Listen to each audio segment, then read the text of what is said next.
Springfield's Talk 1041. Good Tuesday. How do you do? Welcome to the show. Streaming live, KSGF.com. Welcome, everyone. Well, the continued focus, of course, is trying to make the Trump administration appear as if it's chaotic and out of control. And now the Pete Hegseth thing, they're trying to rerun that, which failed after about 3 or 4 days, as it was expected. Now with anonymous sources. I mean, so absolutely nothing. We've got back to the days of anonymous sources being enough to write stories as if they're true, as opposed to, again, anything that Trump ever claims that the media disagrees with. They love to slap the without evidence label on it. Yet they will, without any evidence whatsoever, bring back stories that died off some time ago, and without even having any sources on the record. The latest is that Hegseth had, it's a signal chat thing again. It's a regurgitation. I remember reading George Stephanopoulos' book about his days in the Clinton administration, and when there was an excerpt, if I recall, of him. He was dating Jennifer Grey at the time, actress. Dirty Dancing is what most people know her from.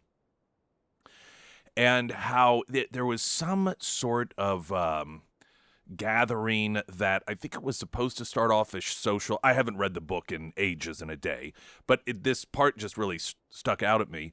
And that was that they ended up talking about something that had popped up. I think it was a national security issue, and Jennifer Grey was allowed to be in the room during the conversation, and that really struck Stephanopoulos. Even though she was his girlfriend, that was sort of odd that she would have access to this information. Not to mention, Jill Biden leading meetings, Hunter Biden being allowed to sit in on meetings in which classified information was discussed, and he's clearly someone that was compromised. So all of this newfound reverence for information sharing and making sure only those who should have access to this information, I mean, even if the anonymous sources without any evidence is true about Hegseth, this is the double standard that Republicans oftentimes invite, because already there's some, Republican member of Congress who says Hegseth should not be in that position any longer. And this is exactly what they seek out. They seek out the weak Republicans to go on the record so that they can further do whatever it is that they can to slowly dismantle what it is that is being done by the Trump administration, and at the very least try to slow it down. When you realize what's going on and you see these stories, Trump, his comments, which you may have heard during the news, was essentially, here we go again. And it just becomes exhausting. Instead of these people having legitimate questions and discussions about policy and the best direction to go when it comes to issues of policy, it's just the same old stuff over and over and over again. And it does become exhausting. Meanwhile, you have David Hogg out there. You want to talk about a party that really is truly in disarray. David Hogg, the vice chair of the DNC, announcing millions and millions of dollars a couple of weeks ago that he was going to use to go after Democrats in the primary that are the most safe Democrat seats. Yes, you heard that correctly. James Carville has come out swinging, obviously, about what a ludicrous idea this is.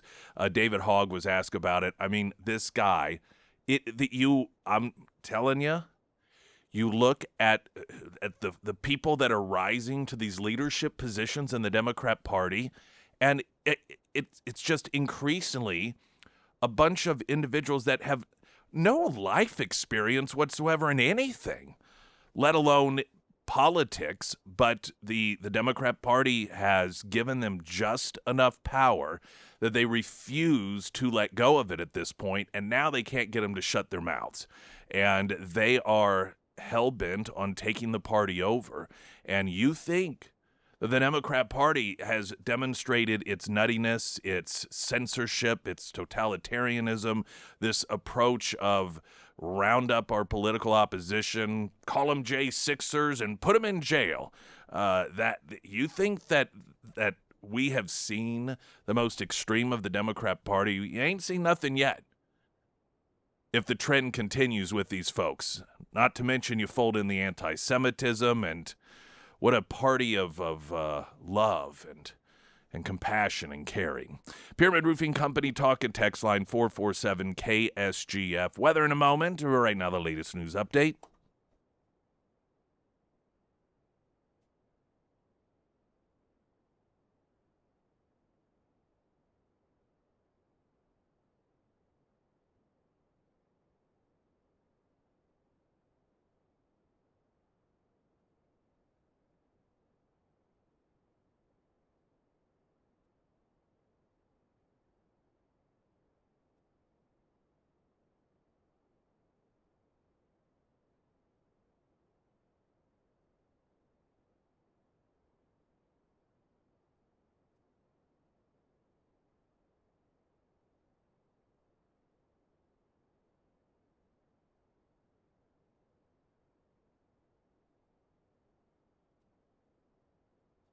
And the first alert forecast from Ozarks First meteorologist Tom Schmidt, sponsored by St. Clair the Ozarks Home Improvements. Today we'll see sunny skies with a high near 79. Tonight mostly clear with a low around 54. For your Wednesday, mostly sunny with a high near 79. And looking ahead to Thursday, we'll see an 80% chance of showers with a high near 77.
I've been sharing with you increasingly information about the good people at Ozarks Elder Law and prepping for the time when you pass, your parents pass, your grandparents pass, whatever the situation is, these undeniable situations that come about, and oftentimes it involves the leaving of responsibilities, the leaving of land, the leaving of property, the leaving of finances.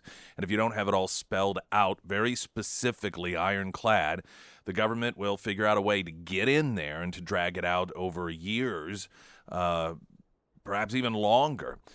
One of the biggest obstacles for a lot of people is they think about, but I'm going to get in there, and then it's going to be $200 an hour, and before you know it, that 35-minute phone conversation gets rounded up to an hour, and then I'm dealing with some sort of financial nightmare. Free consultation, no hourly fees, so you don't get nickeled and dimed, some drawn-out process, flat service fee. This is what you get. So you aren't dealing with the unexpected. So that obstacle that may be in your mind, forget about it. Ozarks Elder Law, the number is 868-8200, and of course you can find them at ozarkselderlaw.com, also ksgf.com under Nick's endorsements. This story about the Real ID, which apparently is finally actually going to be implemented, is to me so typical of government in a number of different ways. This is something that was signed into law 20 years ago. Now, don't get me wrong, I'm not a fan of it.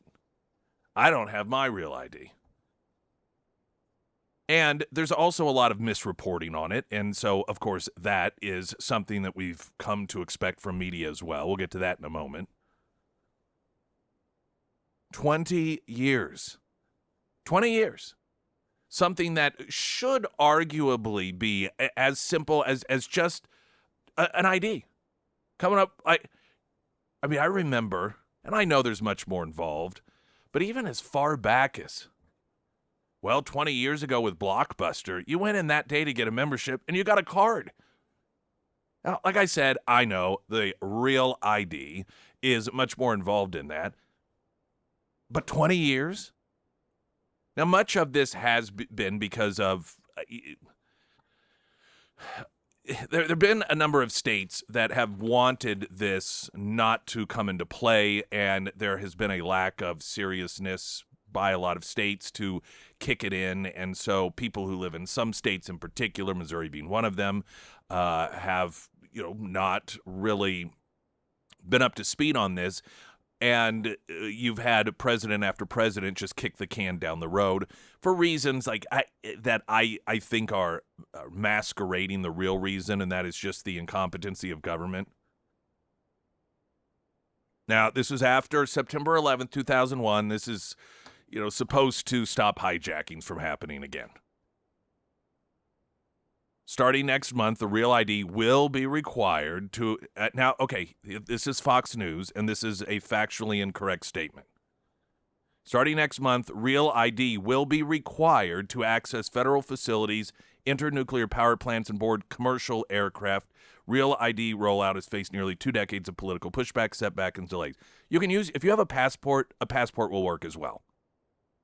Now, I know a lot of people don't have a passport, and perhaps this is just what some would call nitpicking, but this constant reporting that is the only way that you will be able to get on a domestic flight commercially. That is the only way that you will be able to get into a federal building. That's not true. If you go to Homeland Security's website, I just checked this out of curiosity, and there's a little countdown. You've got 14 days, whatever the countdown is. I checked it this morning, and it's hey, let's play along here and see if you need a Real ID. And the question, it asks, do you have one yet? Is essentially the first question. And then if you click no, then it pops up, do you have a passport? And when you click yes, it says, you're all good then. You can use that instead. So the constant reporting of Real ID will be required to access federal facilities, and it will not be required to access federal facilities. You can use a passport as well. In the 2 years after the law was passed, the National Governors Association, the National Conference of State Legislatures, and the American Association of Motor Vehicle Administrations called for delays in its implementation, citing logistical concerns. Now, logistical concerns have caused this to be drug out 20 years. And it isn't as if people don't have to get their license upgraded anyhow. So this is a constant issue in which people have to, because your license expires, and so you have to get it renewed. So there's a constant flow of people to DMVs in order to get a renewal done. It's different than, everyone has one and we don't have much to do, and then all of a sudden 300 plus million people are going to have to get a Real ID all at the same time. That's not what we're talking about logistically here. The reason that I find it somewhat entertaining, that we're told for 20 years that we cannot switch over because of, just logistically it's too much for the government to handle, is yet the same government, according to many people, should run healthcare, should run on a national level education, should run all of these different things that would seemingly, these different departments, these different divisions, that seem like they would be much, much, much more involved than simply having a new ID issued to everyone. Now, like I said, I'm not a supporter or fan of the Real ID. It's just the consistency or the inconsistencies in, government that says, oh, let us take responsibility for everything under the sun. Oh, but this 20 years later, still, it's just too logistically hard for government to handle this. We got to kick this can down the road again. Although at this point, now that we've hit the 20-year mark, nobody seems to be saying this, and it is going to be implemented, though, once again, you can use your passport. Since its passing, states and advocacy groups have rejected its implementation. The ACLU, a longtime opponent of the Real ID implementation, called it discriminatory, expensive, burdensome, invasive, and ultimately counterproductive all the way back in 2007. As numerous states rejected Real ID for a range of reasons, including costs, states' rights, and privacy concerns as well. 3 years after the law was passed, Real ID's first deadline was set May 11th, 2008. 2008. That was the first, okay, this is when it has to be done. But in the face of opposition, Department of Homeland Security extended that deadline to May 11th, 2011 under the Obama administration. DHS would later implement a 4-phase plan that extended beyond the 2011 deadline. By 2016, 23 states were fully compliant with the Real ID Act, 27 states and territories were granted extensions, and 6 were non-compliant without extension, according to the DHS letter. By June 22, 2018, travelers would no longer be allowed to use a state-issued ID for domestic travel, and by August 1, 2020, Real ID or another acceptable form of identification would be required for domestic air travel, of course, passport being the alternative form of identification. But then there was COVID. And due to the COVID-19 pandemic, the Trump administration extended the Real ID deadline by October 1st, 2021. That deadline was later extended to May 3rd of 2023 by President Biden administration, quote, due to circumstances resulting from the ongoing COVID-19 pandemic. The Biden administration finally extended the deadline to May 7, 2025, to give states additional time to ensure their residents have driver's license and identification cards that meet the security standards established by the Real ID Act.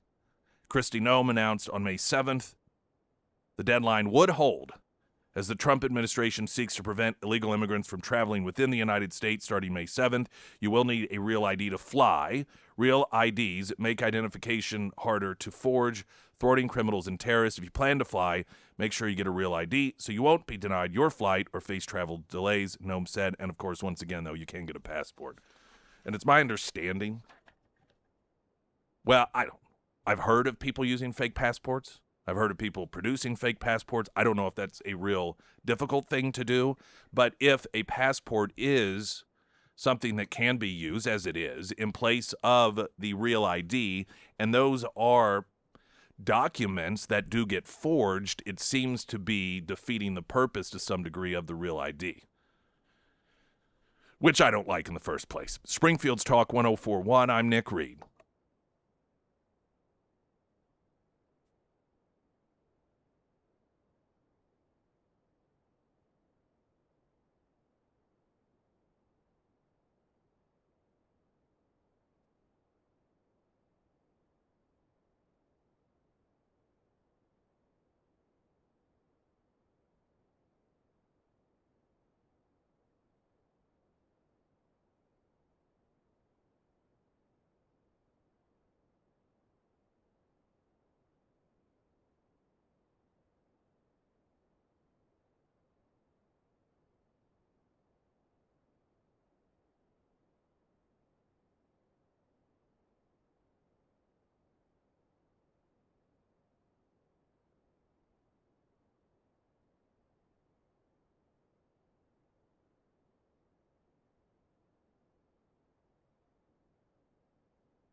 Did you see the Joe Biden Easter pic?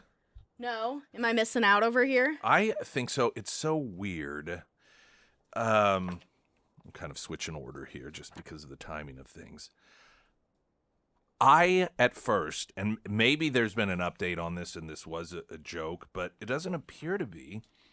Gateway Pundit has a story on this. It is Biden family sitting on the steps, and then what, to me, immediately, without even reading what the story was about, I thought it was a joke in which somebody did a poor Photoshop job of Joe Biden being in it, because it looks so clearly Photoshopped, which is weird. Here, I'll hand it to you. He does look photoshopped. Doesn't it look like his? I don't think the body proportion, they're not that far off, but he's facing a different way. You can see his hand. If you look to the guy to his right, or to his left, if you're looking, and you can see his fingers as if he's kind of like he's getting off of Marine One or something and kind of walking and waving. Mm-hmm. That's what that picture looks like to me. Yeah, it kind of does. Doesn't it? Do you see the finger thing? Yeah, I do. Yeah, that looks like a really bad Photoshop job. And the more you look at it, the more it's like you couldn't do a better job. And why? Of course, he's not. I mean, he just gave that speech not long ago, so he's alive, or at least as of a couple days ago. I think it's also the outfit choice too. Yes, because everybody else is in kind of like their pastels and all that. They're casual, and then there he is in like full like suit and tie. Well, and they're all sitting, and he is standing. Now I don't have it in front of me because you've got it again. But does he? Let me look at it again. We'll get this picture up. So I'm sorry. See, I don't think it to me it looks like this is a picture of him standing.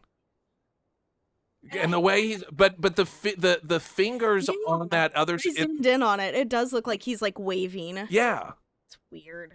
And he's wearing a dark suit, and this, to me, it looks like they grabbed a photo of him at walking some event. That's why his hand is out there a bit. Why they wouldn't edit the fingers out, though? Maybe it's not a Photoshop, but it just seems so awkward. Maybe they didn't want him in it. He snuck back there. Or he was just walking by. They didn't know where he's That could be him just wandering around. The cat's in it, so like that's pretty bad if they're like, now let's not get Joe in it, but let's get the cat. Yeah. Oh boy. We'll get that up so you all can see it. Let's see. Okay, so a number of people had posted. Here's why this Easter photo looks photoshopped. Biden's lighting doesn't match.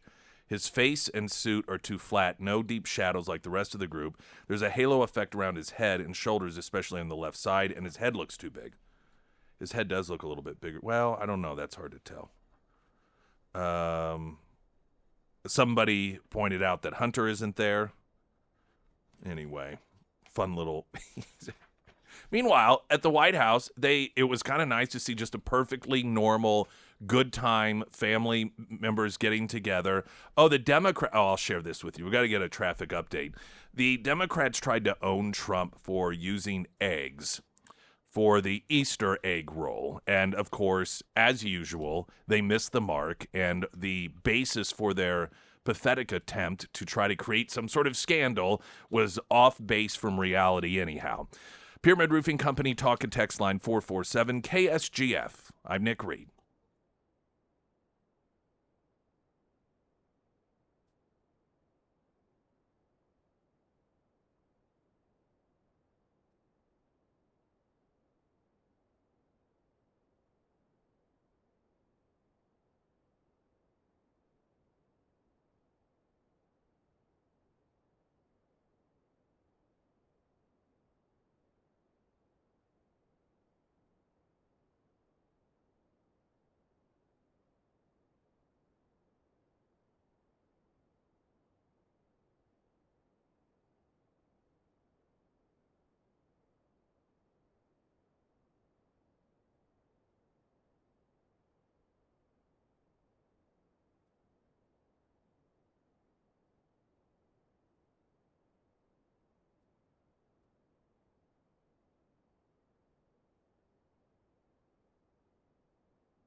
Springfield's Talk 1041, your first alert forecast from Ozarks First meteorologist Tom Schmidt, sponsored by Wolfpack Cleaners, your residential and commercial cleaning professionals.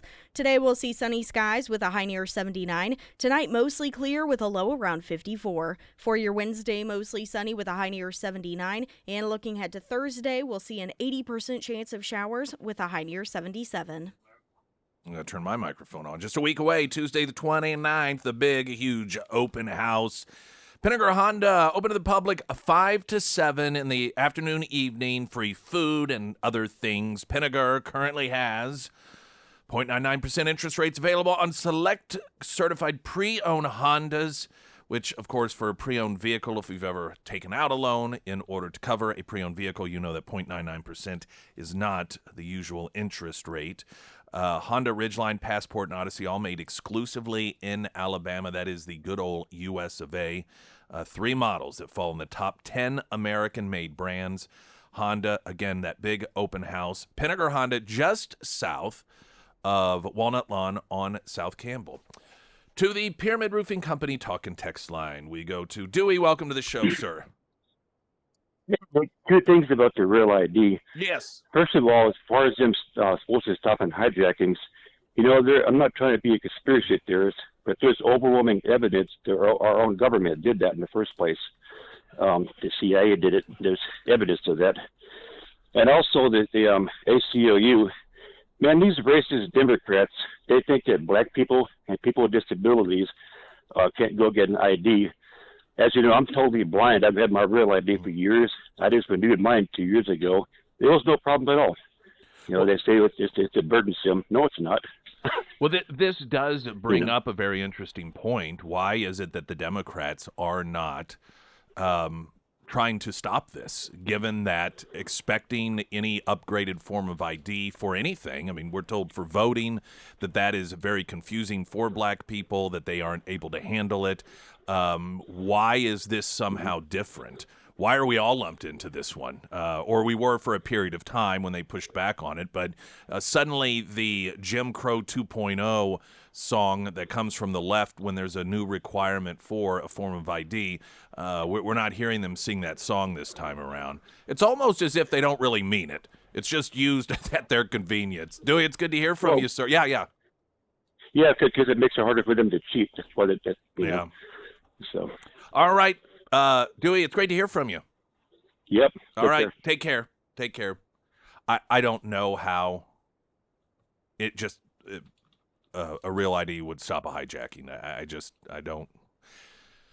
Now, there are some who argue that this makes it more difficult for people in the country illegally to get a license because as everything shifts to the real ID, it being federal, the states do not have the ability to give those to illegals like they are voting to give illegals state driver's license in some states, which of course allows them to vote in turn. And that's really what the idea at this point, not initially, but at this point, it's seen as a tool that can be used to push back against that form of voter fraud.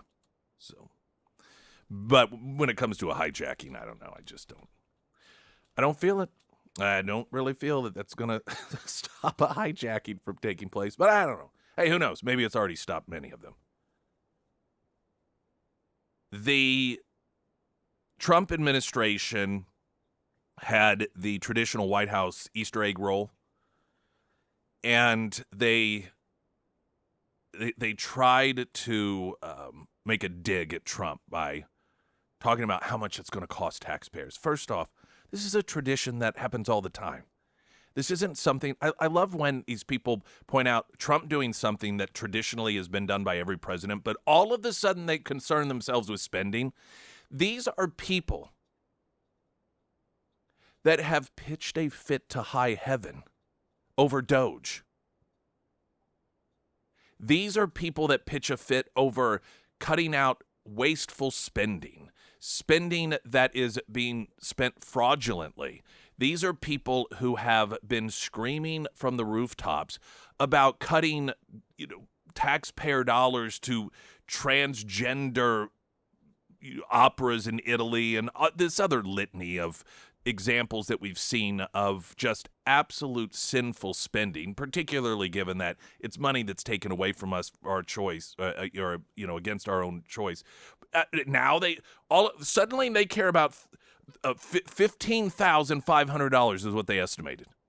Now, footnote: the eggs were donated, so there was, according to the reports, no tax dollars that were spent on this. This would be one of those instances, if the roles were reversed, the media would claim without evidence, Republicans without evidence, and then the whole story would be about how they were donated and that, in fact, this is misinformation. But because it's the Democrats, of course, and they control the media, then they're allowed to run around falsely claiming that the eggs, were purchased or suggest that they were purchased for over $15,000. The audacity of these people. The audacity. Suddenly they found taxpayer dollars they felt were being wasted, and it's, celebrating the resurrection with families and children and everything, that American tradition. Now that is unacceptable according to the left. The Democrats' official account on X posted Trump's White House is using 30,000 real eggs worth over $15,500 for their Easter egg roll. Meanwhile, Americans dyed potatoes instead of eggs this Easter to save money. Did you know we were doing that? That's what Americans were doing? That we switched over to everybody dyeing potatoes instead of eggs? I didn't know that. Is that what you guys did at your house? No. Yeah. Once again, the Democrats really in tune with what's going on with you. I haven't seen anyone.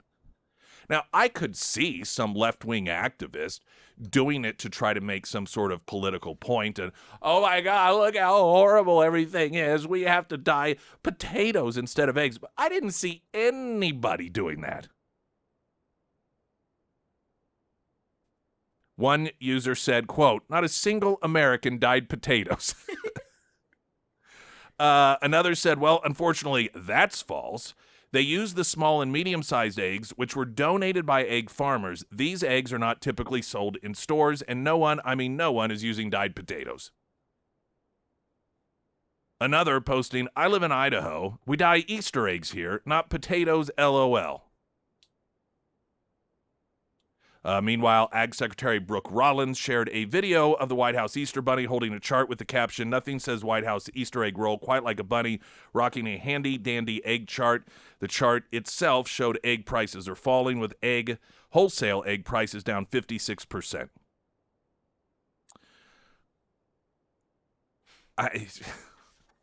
So, in this one story, you have Democrats complaining about what they claim is wasteful spending, $15,000. $15,000. After the constitutional crisis, we've been told, has been created by the billions of dollars that is wasted or fraudulently spent, and that they're finding these savings. But, this one thing, this is a step too far for Democrats. But even at that, the eggs were donated, because they were not sellable because of the size of the eggs. And for good measure, they claimed without evidence that Americans had shifted to dyeing potatoes for Easter instead of eggs. How do you get the jelly beans in that anyway? That's what I want to know. How do they manage to do that? Just take a screwdriver and poke holes in the potato and then shove the jelly beans inside? See, this is why you should require evidence with such claims. Springfield's Talk 1041, I'm Nick Reed.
I want a great homeloan.com. All of your home loan needs, refinancing, perhaps reverse mortgage. There's one that maybe you don't hear as much about as you did once upon a time, but it could be the right thing for you. How do you know?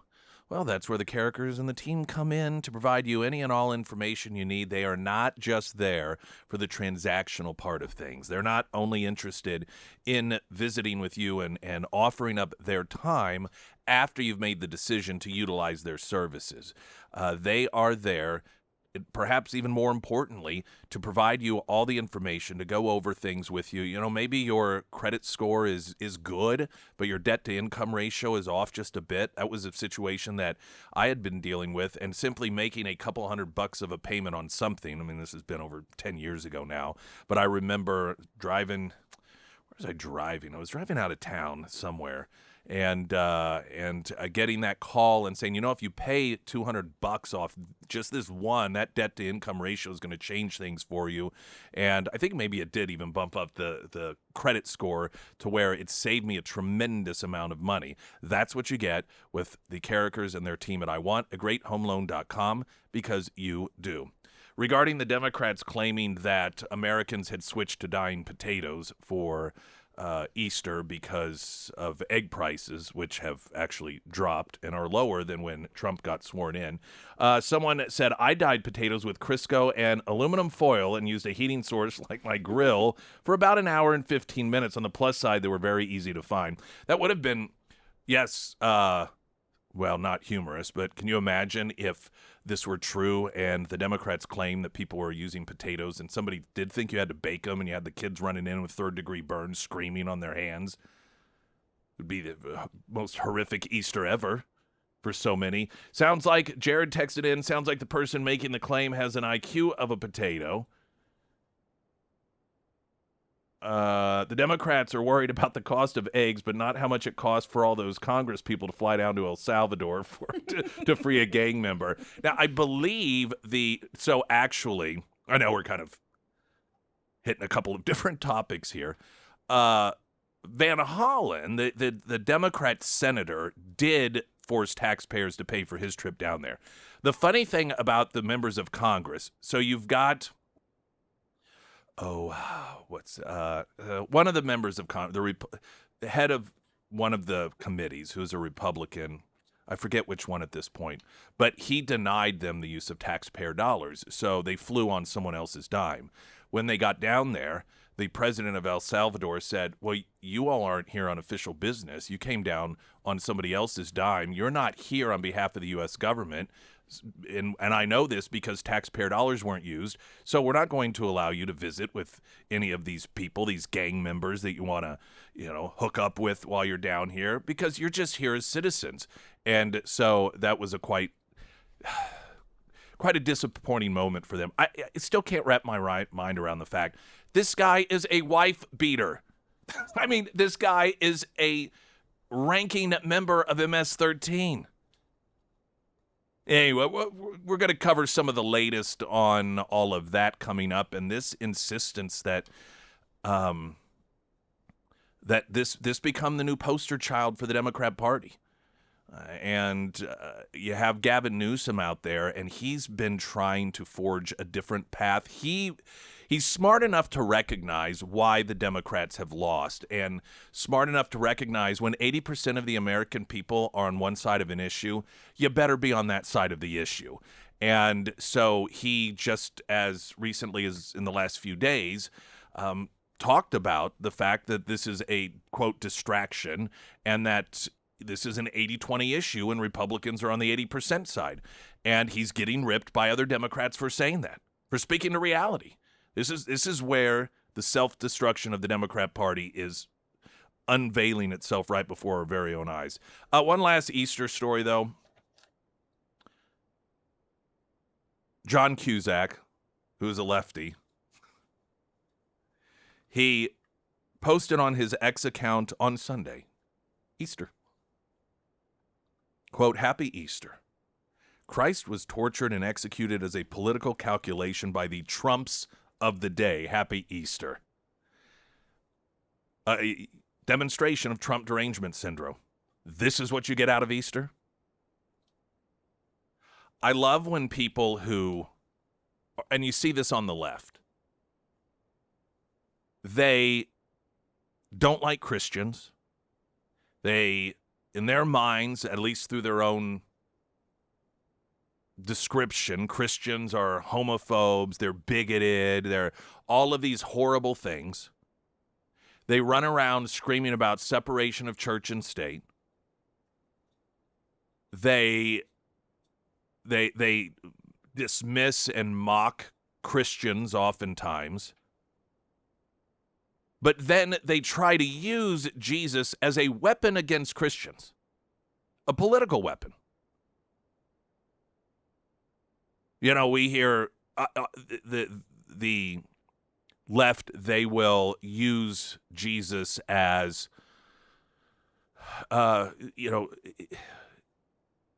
falsely claiming that the reason you should pay higher taxes is so that government can do all these wonderful things, because that's what Jesus would want, which, of course, is not backed up by any of his teachings. But this, again, is what happens when people who know nothing of a particular religion start assigning characteristics to that religion when they don't know anything about it. Tim Waltz's daughter had posted over the weekend that if Jesus were alive today, he'd be deported by Trump. Okay, another reasonable estimation by one of the brilliant minds of the left, the future of the Democrat Party. Springfield's Talk 1041, I'm Nick Reed.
There seems to be a bit of a downtick of terrorist activities by Democrat activists, specifically targeting Americans who own Tesla vehicles and facilities that sell Teslas and the charging stations for Tesla. However, there's still some that are participating in the activity, one of which is apparently a member of Minnesota Governor Tim Waltz's administration. Repeatedly caught on camera allegedly vandalizing parked Tesla vehicles with his keys while out walking his dog. Dylan Bryan Adams, 33, a fiscal policy analyst for the state of Minnesota, was captured on vehicle surveillance footage allegedly dragging a key across the exteriors of several Teslas, stripping paint and causing thousands of dollars in damage. Authorities reportedly arrested Adams on suspicion of causing an estimated $20,000 in damages, with formal charges still pending, according to the Minnesota-based Crime Watch account Crime Watch MPLS. Disturbing surveillance videos showed Adam allegedly approaching the vehicles from across the street, leash in one hand, while pulling his key from his pocket with the other. In one clip, he allegedly carved into the rear of the Tesla. In another, he seemingly targeted the side of the vehicle nearest the sidewalk, again using his key to scratch a deep line across the car's body. Now, so many of these Democrat activists have been labeled as being stupid, moronic, idiotic, because they don't realize that Teslas have cameras on them and that they're going to be filmed doing this. And I don't know how much of it is that versus this belief that they're untouchable. That even if they get caught, they may have to pay some sort of fine. Maybe they'll be held in jail overnight. But ultimately, they're Democrats. And listen, they saw what happened with the so-called Summer of Love and the billions of dollars of damage that was done to cities across this country, and the number of people that lost their lives because of the Democrat activists by way of Black Lives Matter and Antifa. So you can't help but recognize that there, in all likelihood, with some of these people, is this sense that they are not going to suffer any sort of real punishment. In fact, they could be praised for it. With that being said, I looked up a follow-up story on what happened to this government official, the Minnesota Star-Tribune. Suspect in Tesla vandalism spree in Minneapolis to be entered into diversion program and not charged with a crime. Well, what a surprise. You see, he's an elite. He works in government. A man caught in video vandalizing Tesla in Minneapolis last week. The Hennepin County Attorney's Office decided not to file any criminal charges against the 33-year-old man accused of inflicting $21,000 in damages to 6 Teslas in Minneapolis over a few-day span. Instead, the office will file for Dylan Bryan Adams of Minneapolis to be entered into an adult diversion program meant for first-time low-level offenders. And I can all but guarantee you that's why this individual felt emboldened to openly do over $20,000 worth of damages to vehicles that he probably knew he would be filmed doing because he didn't fear any repercussions. And in the state of Minnesota, he was right. It pays to be elite and privileged. Coming up, back and forth between James Carville and David Hogg, the civil war within the Democrat Party continues to rage. News in 60 seconds.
Springfield's Talk 1041. My name is Nick Reed.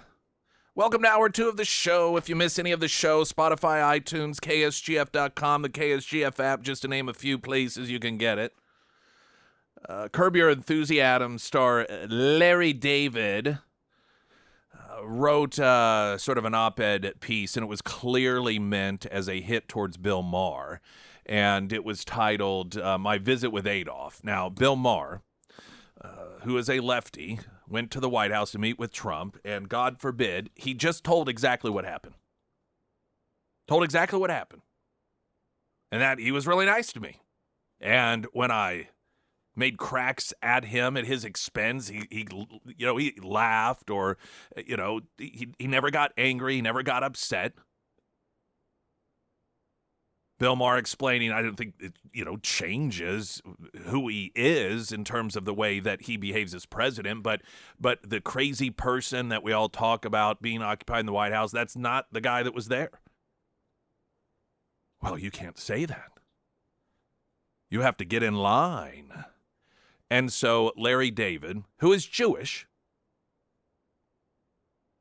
penned a piece titled My Visit with Adolf, and it was supposed to, of course, satirically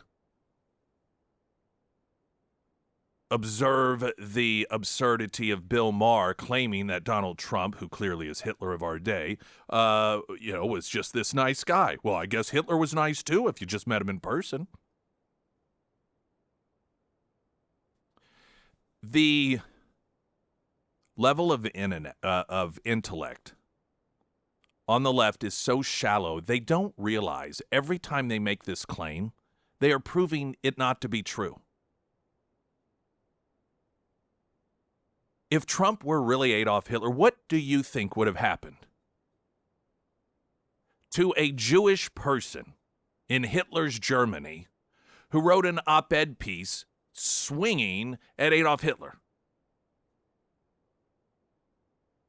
All of these people on the left that run around calling Donald Trump a dictator, referring to him as Hitler, every time they do it, and then they're still walking around the next day in order to do it again and again, prove that they're wrong. Kim Jong-un is a dictator. What do you think would happen to somebody in North Korea who said any of the things about people that on the left say about Donald Trump, if they said that about Kim Jong-un in North Korea? What do you think would happen under that dictatorship? Do you think they'd be invited back to come on the state-run news programs to rip on them some more? No. Not only would that person be put in a concentration camp, so would their family, because that's how it works, and probably the person who put them on the news broadcast in the first place. All gone. When you think about the horrors that people actually do live under in this world under true dictatorships and in history, the depraved nature of these people on the left that dare compare what they go through to what people go through under a real dictatorship, that's sick. For Larry David, as a Jewish person, or just a human being, to try and equate what Jewish people went through under Hitler to what people go through in this country today under Donald Trump shows either a severe, it's essentially Holocaust denialism, pretending that what happened under Hitler's Germany is the same thing that's happening here today. The only time you may see any glimmer of it, it's by left-wing activists on a college campus or at a concert by left-wing artists. But this depraved notion that Donald Trump is a dictator, yet you can go on national television and say the most, just cruel things or just paint him in a light that is awful. You can say things about him that's not true. He could be set. I mean, you look at what the media, the lies they have told about this guy, trying to set him up, the whole Russian collusion thing, and this dictator just lets it happen. You never wish ill on someone, but you just can't help but wonder if some of these people on the left who love to cry Hitler and dictator, if they actually lived under Hitler as a Jewish person or as anyone that was targeted by the Hitler regime, or lived in North Korea under current day or any other dictatorship, that maybe they'd have a little bit of appreciation for how great they have it in this country and how dismissive they are of what people actually go through in this world by daring to compare what they go through in America as the same as anyone goes through under a dictatorship. Got weather in just a moment. Right now, the latest news update.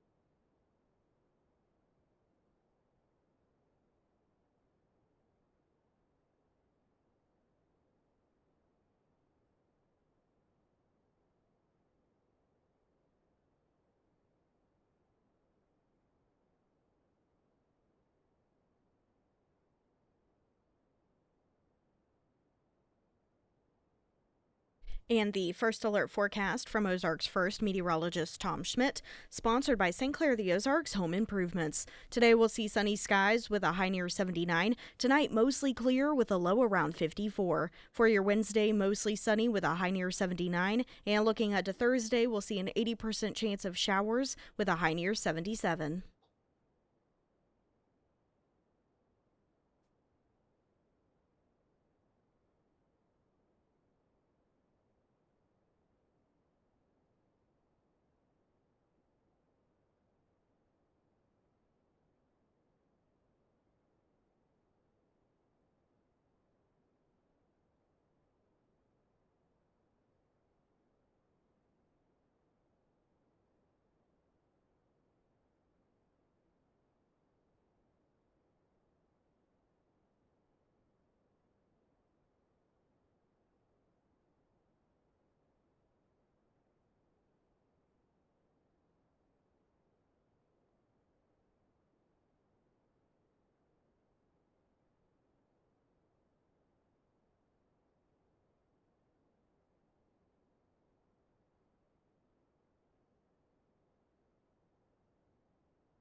The struggle of control over the Democrat Party between the kind of crazies and the really crazies continues to bubble up on the surface. David Hogg of the DNC, he's the vice chair, announced that he was going to use $20 million from one of this other organization in order to try and oust Democrats in blue areas of the country that are that he feels they're not radical enough. Now, this is the way that his mind views it, that they try and overthrow incumbent Democrats that are in extreme blue states with more radical Democrats or in blue districts, because the radical Democrats, given that it's a heavily blue area, will in all likelihood win. So it's a safe bet. The way that the less crazy Democrats, like James Carville, who is crazy, but he's less crazy, see this is a stupid waste of money. And you are going to force Democrats to, divert dollars in order to help reelect incumbent Democrats that otherwise would have to not even spend that much money. And then we could instead use those dollars to try to win back some seats in which the Republican isn't doing that well, or to continue to hold on to seats in which the Democrat isn't doing that well. Now, this is the difference between a pragmatic approach and a screaming toddler who doesn't care about reason, just wants his way, and will break his own toys and take them home if necessary. Now, that is the struggle that currently exists within the Democrat Party. Here is David Hogg, what is with his mouth? Somebody needs to fix his mouth. Does it not drive you nuts when you see it? You know what I'm talking about? Yeah, it always looks like he's pursed almost. Well, it reminds me of the way that characters on The Office would sometimes make fun of Jim when he would look at the camera, and he would do that weird mouth thing, and it became this sort of ongoing. I mean, it wasn't real frequent. It would pop up every so often on The Office, like, why does he do that with his mouth? And that's he just has this weird mouth thing going on. It's so distracting. Here he is on, let's see, with Jake Tapper. And Tapper asked him about Carville's comments regarding his little plan to sabotage incumbent Democrats. Let's talk about what you did this week, raising a lot of eyebrows here in Washington, D.C. Just a few. You announced this week you're the vice chair of the Democratic National Committee, but you're raising $20 million to boost primary challengers running in safe Democratic seats against incumbent Democrats. Yes, safe Thank you seats. for the clarification. Yeah, it's causing a lot of stir. We asked James Carville about it the other day. We couldn't get you. We couldn't book you that day for whatever reason. Rest assured, he's my biggest fan. Well, so here's James Carville. Here's what he had to say about your idea. Take a listen. The most insane thing I ever heard is the vice chair of the Democratic National Committee is spending $20 million running against other Democrats. Are we supposed to run against Republicans? What's your response? What's his plan to deal with our 27% approval rating? That's my question to him. The fact of the matter is right now, our party is in a crisis. We are seeing people lose faith in our party. They're losing faith in democracy across the country. And we need to make sure that we're getting people to vote for Democrats, not simply because we're not Donald Trump, but because we have a better message, a better option for them. Not simply the less bad of two options, as I think Carville tries to promote when he says, well, we just shouldn't say anything. Carville believes in a politics of being timid, of hiding. I believe in fighting.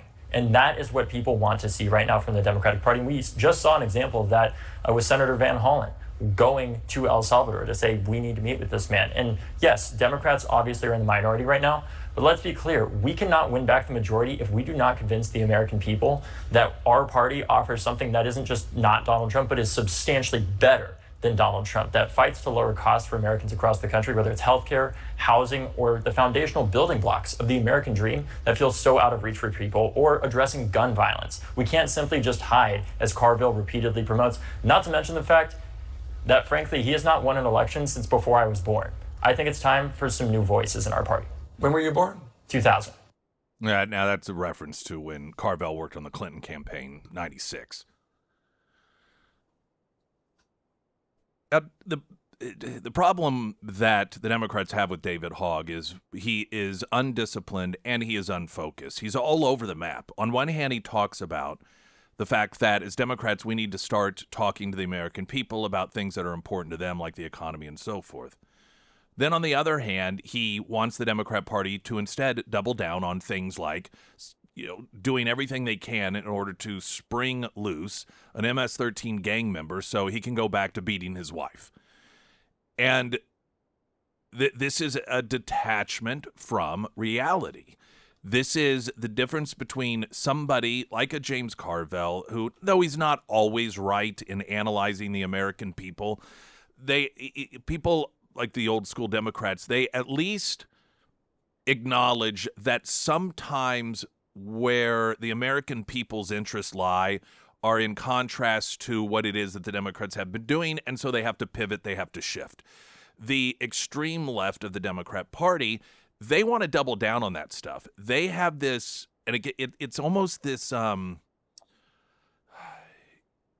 it's an arrested emotional development situation. When a toddler is frustrated and is not getting his or her way, he usually just screams louder. And it takes some development in the mind in order to, over time, realize that that is not how you get your way.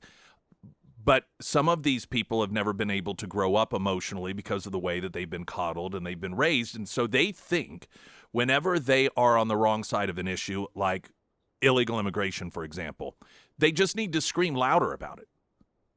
Instead of recognizing what some Democrats have recognized, even Bernie Sanders a couple of weeks ago, when asked if there was anything Trump did that he supported, Bernie Sanders said, yes, securing the border. That's something that I think we can all agree upon. And that's because as much as the left wants to claim somebody like Bernie Sanders is, this authentic person who doesn't compromise on his principles, he does to some degree, and he recognizes that when you have an 80-20 issue, that you don't necessarily have to change from the 20 to the 80% of the American people so that you're in line with them, but you shut up about it. You quit trying to beat the 80% over the head and telling them that they're wrong, and you just tell them in a louder voice with more hysterical predictions, and that's what the Democrats are doing, claiming that Trump's going to disappear anyone now, that this person from Maryland who's a father of two and father of the year got sent back to his home country. These sort of hysterics that get on full display are in opposition to what the vast majority of Americans want. And this is the real rub for them. I did think it was interesting, or somewhat humorous at the same time, David Hogg's characterization of James Carville as being too timid. That as the Democrat Party, we need to really call these Democrats out who aren't more radical. We need to replace them. We've got to we've got to stop being so timid as Democrats. Listen to his response when Chuck Todd asked him, well, who are some of these Democrats that you believe need to be ousted? Who are some of the Democrats that you want to primary? Who are some of these people that you think deserve the Democrats to focus on them in their safe seats, $20 million worth? Well, in particular, right now, what we're hoping with this effort is by announcing this, we can get a lot of them to decide not to run for office again so that this isn't necessary. Give me one name. Well, I have to wait to see who retires out there because we don't want to pick unnecessary fights. No, real tough talker. Good thing that he's pushing back against the timid nature of the James Carvilles. Oh, he's a big talker until he's asked, well, why don't you start naming some of these folks? Now, his inability to name anyone isn't because he's timid. It's because this is someone who has no plan other than just scream and yell. David Hogg, as vice chair, is attempting to run the DNC the same way that he ran the pillow factory, that he was going to build as an empire simply to stick it to the My Pillow guy. And after about 3 weeks of demonstrating publicly that he had absolutely no clue or no concept. I mean, it was almost embarrassing to watch his postings asking people, does anybody know a fact? Remember that he asked if anybody knew of a factory for sale or something on social media? It was almost as if somebody had hijacked his account and was trying to demonstrate how absurdly inept and ignorant he is about the business world. And it didn't take long before he stepped away from the project because he didn't know. This is someone, and this is part of the problem with the left, being coddled and told that they're so brilliant and they're so wonderful and all their ideas are so inspiring that they never actually have to do anything that is meaningful. They believe just by existing, by being in the room, magically things are going to get better. And so that's why somebody like David Hogg can say, well, we're going to spend all this money and we're going to oust all of these Democrats that aren't radical enough, and it's just going to magically fix everything. But when asked, all right, what folks are you talking about? He has no folks. He doesn't, there's no actual plan that he has. Now, that doesn't mean that they won't randomly just sort of pick what they think are these moderate Democrats, but there won't be any, all right, after today, what do we do tomorrow? And after that day, what does our long-term goal look like? What is the likelihood that we can be successful at it? And how do we go about executing it? And at what point should we reevaluate to see if what we believed were going to be the results are actually the results, and if they're not, pivot in order to try to get to that end? None of those abilities. Because like so many, Ocasio-Cortez is another example, the younger generation of Democrats have never had to actually do anything that required successful results. And it shows. Springfield's Talk 1041, I'm Nick Reed.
Sarah Myers, everyone. Thank you. Foreman Mechanical Heating and Air. We're kind of in that weird in-between weather where you may have your AC on one day and the heat on the next.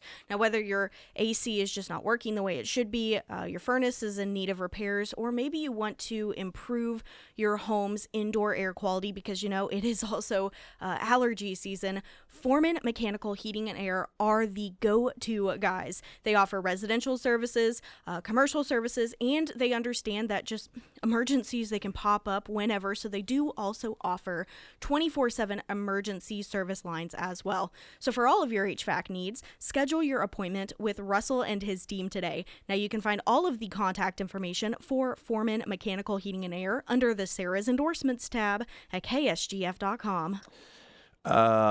This week, half price $50 certificate, Springfield Little Theater for only $25, and those certificates can be used towards Disney Classic Little Mermaid at the Landers Theater, April 25th through May 11th. So coming up 10 a.m. Friday, you can buy those certificates. Again, $25 will get you a $50 certificate that can be used towards tickets to the Little Mermaid.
Springfield's Talk 1041, your first alert forecast from Ozarks First meteorologist Tom Schmidt, sponsored by Wolfpack Cleaners, your residential and commercial cleaning professionals. Today we'll see sunny skies throughout the day with a high near 79. Tonight mostly clear with a low around 54. For your Wednesday, mostly sunny with a high near 79. And looking ahead to Thursday, we'll see an 80% chance of showers with a high near 77. Pyramid Roofing Company talk and text line. Maybe David Hogg, AOC, Bernie Sanders, Kamala Harris, along with Schumer, and Booker could do a show on MTV where they live in the same house, and Biden could pop in and out as well.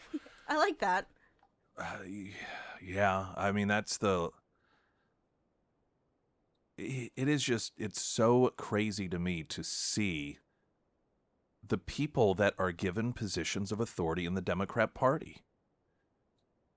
It is beyond me why they cannot just find what would be considered normal people. Nancy Pelosi's a left-wing nut, not as much of a nut as the upcoming Democrat Party. But she, at least, there was a time where the Democrats would put into leadership positions people that at least had demonstrated they knew how to get things done. You look at these up-and-coming Democrats, the AOCs and the, what's that? Let's see here. What's her name? Is it Jacqueline or Jasmine? Jasmine. Yeah, Jasmine, yeah. Jasmine Crockett, David Hogg.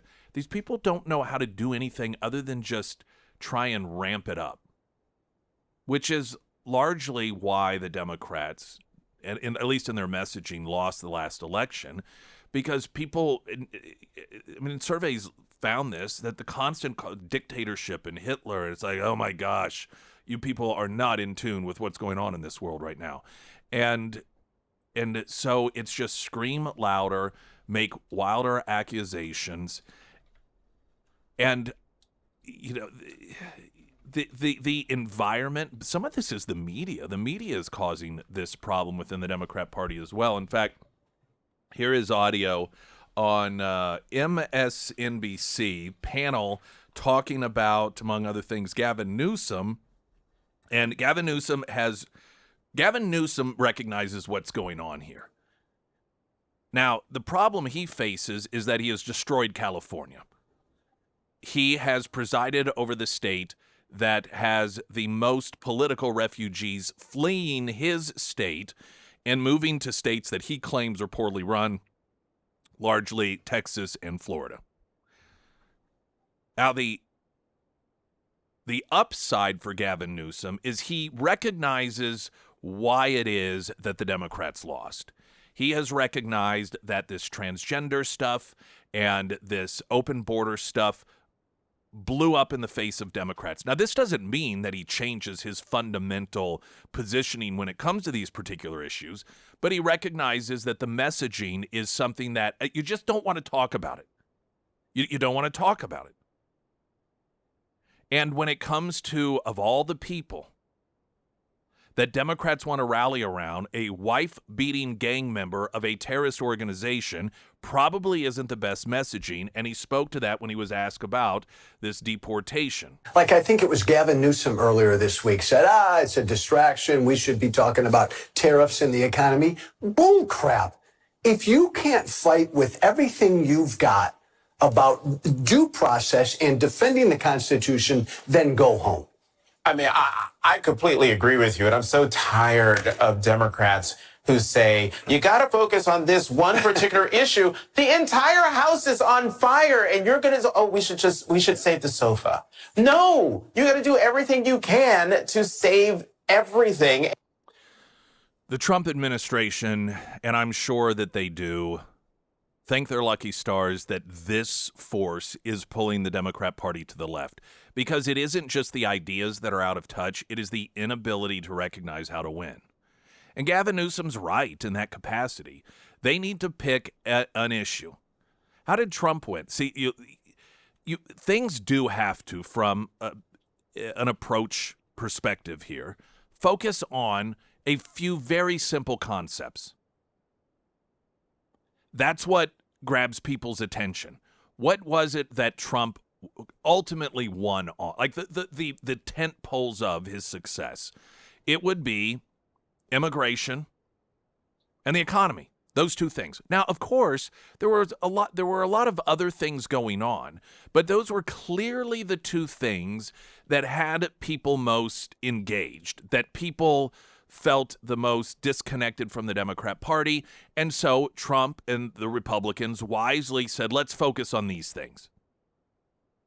And Gavin Newsom recognizes this. So Gavin Newsom's approach is, hey, we need to talk about tariffs because that's an issue that has people upset and concerned.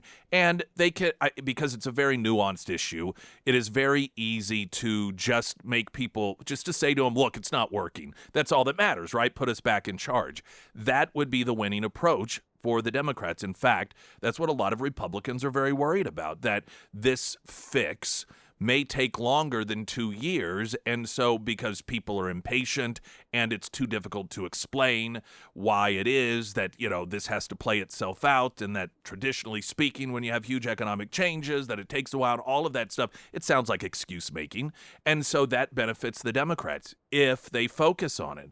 But they're up against these forces here that are like, no, we need to talk about gang members, and we need to talk about transgenders and sex change operations for kids because the whole house is on fire, not just the couch. The problem with that strategy is it doesn't work. When Mitt Romney was running for president and he was being accused of not having an economic plan, and the Romney campaign's pushback was, yes, we do. We have a 115-point plan. Now, I forget how many different points it was, but it was like dozens and dozens and dozens of points. So no one cared. No one bothered to look it up. And so effectively, Democrats were able to characterize him as not having any economic plan when he had one that was overly detailed, at least for public consumption. It's got to be broken down. It's got to be simple. And when you have a more logical approach within the Democrat Party from somebody like Gavin Newsom, the activists, and many of which are in the media, eviscerate him. And that's good for Republicans. Springfield's Talk 1041. I'm Nick Reed.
Hunter Hardscapes and Outdoor for all of your premier hardscaping and landscaping services. Premier.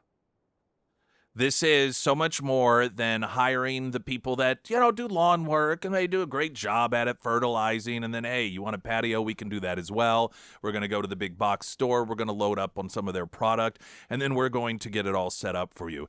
This is designing for you, your needs, your wants, your desires, to build that outdoor oasis so you can enjoy that sort of environment at home. Maybe there's built-in sound systems or water features or outdoor TVs or fire pits that are built in, smokeless ones at that. Whatever it is that's going to fit your needs, they will design it. And then the product they purchase is not available in the big box. Contact them. You can do that at hunterhardscapes.com, also at ksgf.com under Nick's endorsements. There is, according to a piece in the New York Times, a new phenomenon that you may not have heard of called dark woke. Dark woke. This is yet another plan by Democrats to win over voters without having to provide actual results. The New York Times, as well as other media outlets, have touted this supposed change as a way for the left to, quote, get their groove back. Okay, so now this is the one that's going to do it. In the New York Times, they write, as liberals try to get their groove back, some party insiders say Democratic politicians have been encouraged to embrace a new form of combative rhetoric aimed at winning back voters who have responded to President Trump's no-holds-barred version of politics.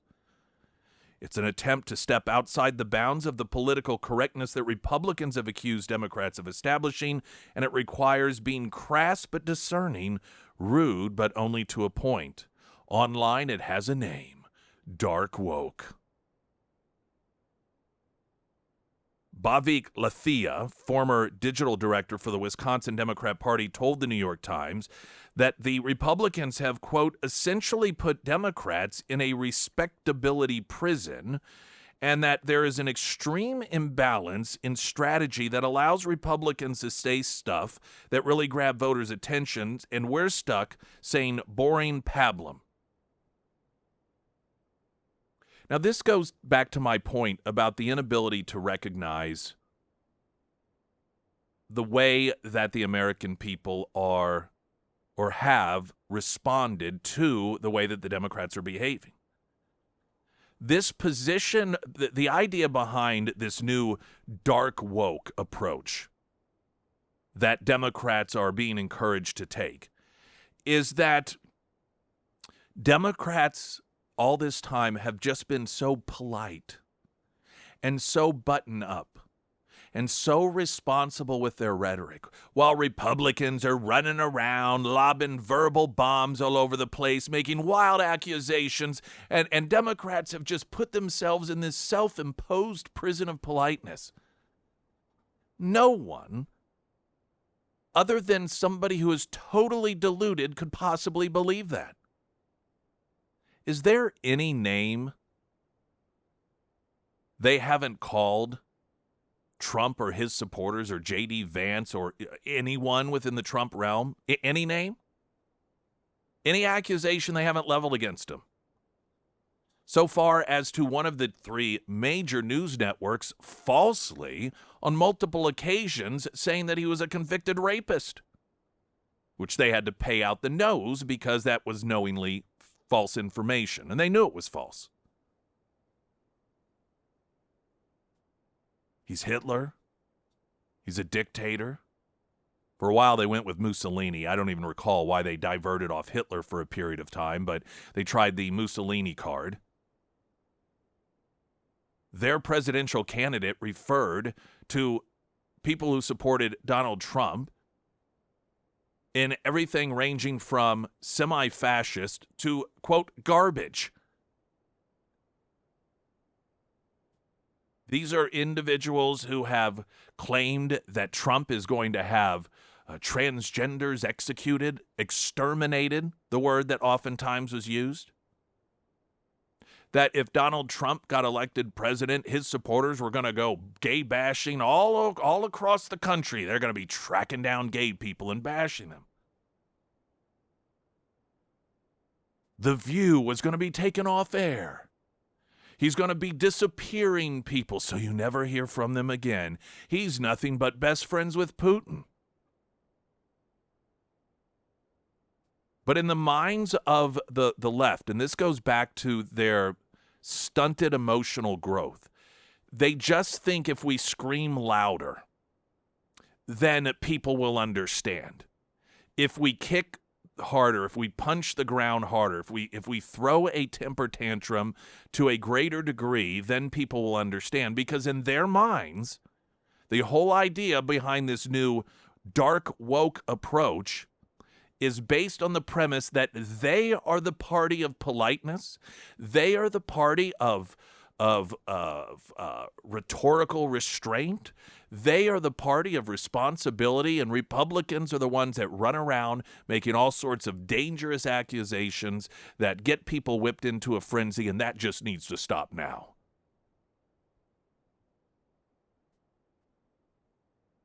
They are so frighteningly out of touch.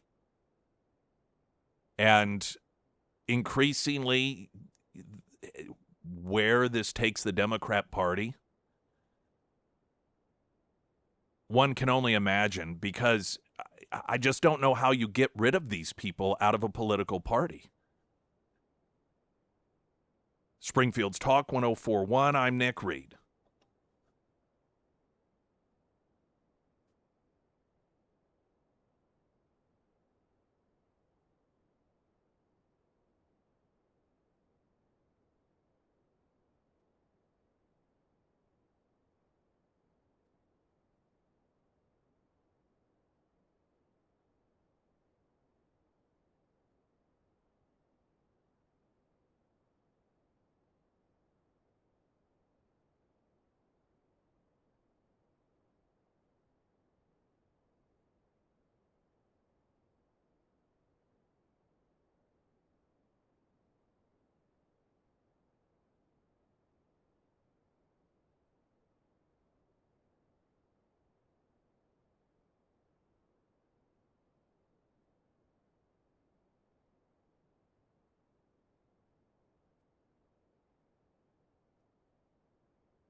A few of the extreme positions, the 80-20, 90-10 positions that Democrats are deciding to champion, of course, supporting wife-beating gang members.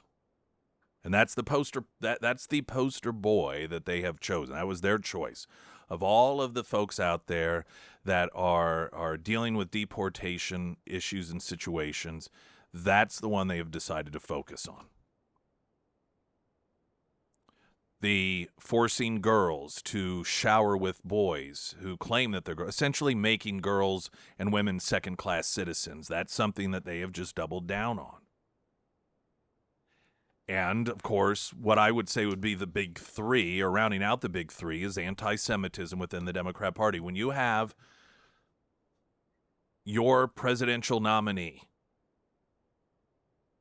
decide not to pick the no-brainer running mate because he's Jewish, and you don't want to upset the anti-Semitic wing of your own political party, you've got a real anti-Semitic problem within your political party. And they continue to push back against it every time Trump takes a step to try to, on university campuses specifically, make sure that Jews, can go to class without having to lock themselves into library or being stomped or spit upon or told that they should all be run into the sea. One wouldn't think that would be a lot to ask.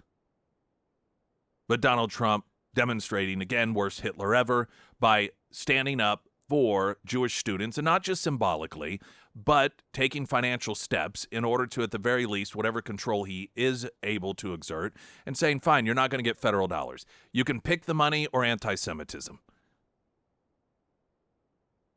Another step forward, the Trump administration pausing more than 500 grants worth an additional $1 billion from the National Institute of Health to Harvard, and according to a senior HHS official, Senior Department of Health and Human Services official told the Daily Caller the decision to pause the funds is because the institution has been they've been neglecting their responsibility to make sure that Jews aren't run off campus. The grants include those that were funding the institution's training of its scientists and other non-clinical trial grants.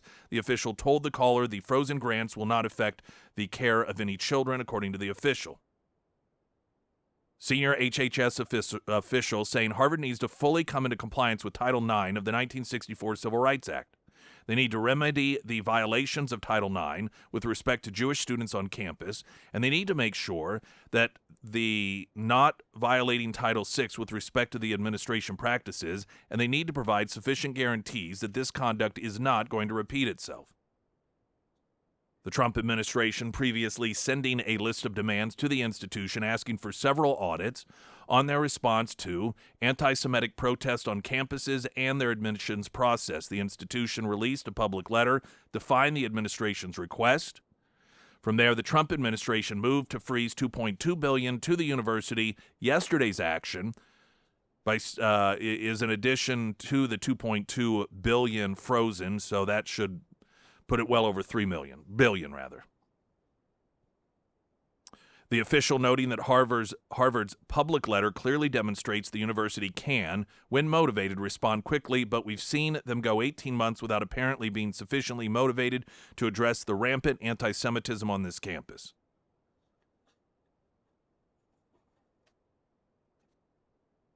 Then you've got Cornell University being slammed for inviting, quote, vile Jew hater, singer, and dancer Kalani to perform on campus. The Ivy League institution defended its decision, saying the school is only giving its students what they want. Oh. So if this were some sort of anti-LGBTQ band that was going to be performing and the students wanted it, are we to believe that Cornell University be like, hey, listen, we know that they want all trans people dead and everything, but that's what the kids want? This is the total BS position that the left always takes when they don't want to acknowledge that they're supportive of the message. Or at the very least, they don't want to counter the message. They say, oh, well, that's what the kids want. But we know that the kids don't always get what they want, because anything that is way out of line of the morals or ethics of the people who run the university, they have no trouble banning. How many conservative speakers have been banned from university campuses? How many times was Riley Gaines run off of a university campus just because she stood up for women's rights? One point, she had to barricade herself into a room on a university campus in order to protect herself from angry Democrat activists. Cornell student Amanda Silberstein told the New York Post, Kalani isn't just an artist with controversial views. She is someone who has publicly glorified violence against Jews and consistently promoted dangerous anti-Semitic rhetoric that directly threatens our community. Notably, Kalani has a music video that begins with Long Live Intifada. The singer also posted on social media a map that eliminates the entire state of Israel, as well as refused to condemn Hamas for the October 7, 2023 terrorist attack and massacres of Jews in Israel. Silberstein, who is the president of the school's Shabbat Center, as well as the vice president of the Cornell for Israel student group, said for a university that claims to value inclusion and the safety for all students, this decision is not just tone deaf, it is profoundly alienating. By inviting someone with such a deeply troubling history of anti-Semitism to headline one of our most high-profile campus events, Cornell is sending a message that Jewish safety and well-being are negotiable. And then over at Coachella, an event that you may recall Bernie Sanders attended to speak to an audience feeling like, hey, these are my folks. Irish rap trio Kneecap used the stage and setting of Coachella to deliver a string of abusive messages against Israel during their performance on Friday. The Belfast band members displayed slogans on stage including F Israel, Free Palestine, and Israel is committing genocide against the Palestinian people. A follow-up caption read, enabled by the U.S. government, which arms and funds Israel despite their war crimes.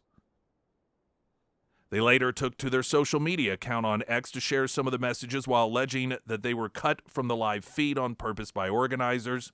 Addressing the audience, lead vocalist Mo Chara reportedly drew a comparison between Irish and Palestinian experiences, saying not long ago the Irish were persecuted by the British, But we were never bombed from the blanking sky with nowhere to go. Palestinians have nowhere to go. This is their blanking home, and they're being bombed by the sky. Now, of course, no mention of the Jewish people who are oftentimes ripped from their own homes.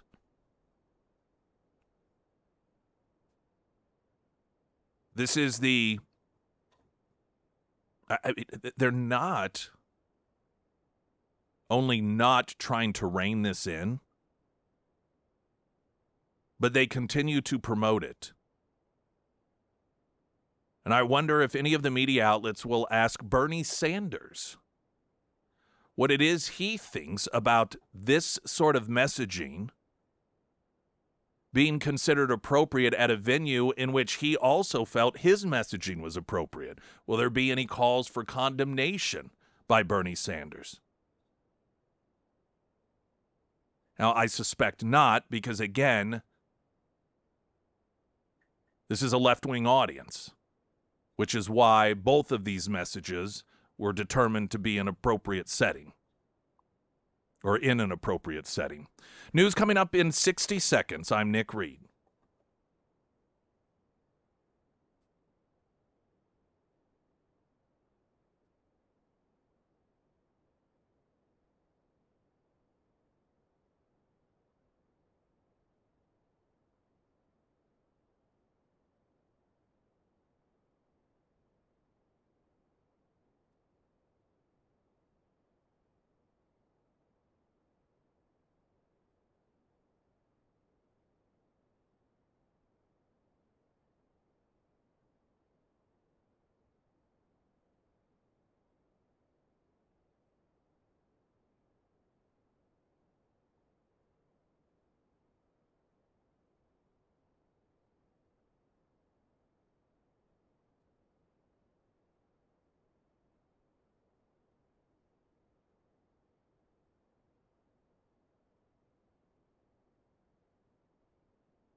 Springfield's Talk 104.1. Hello, everyone. Hour 3.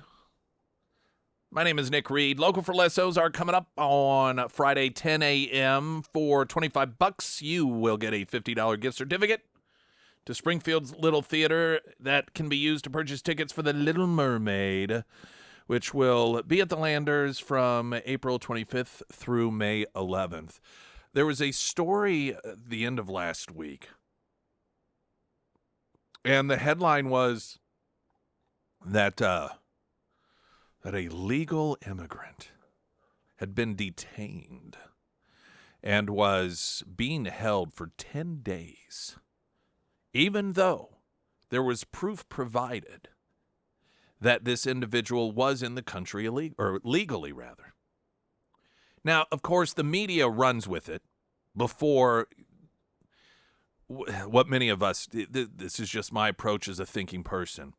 Well, something doesn't seem right about that. Like why?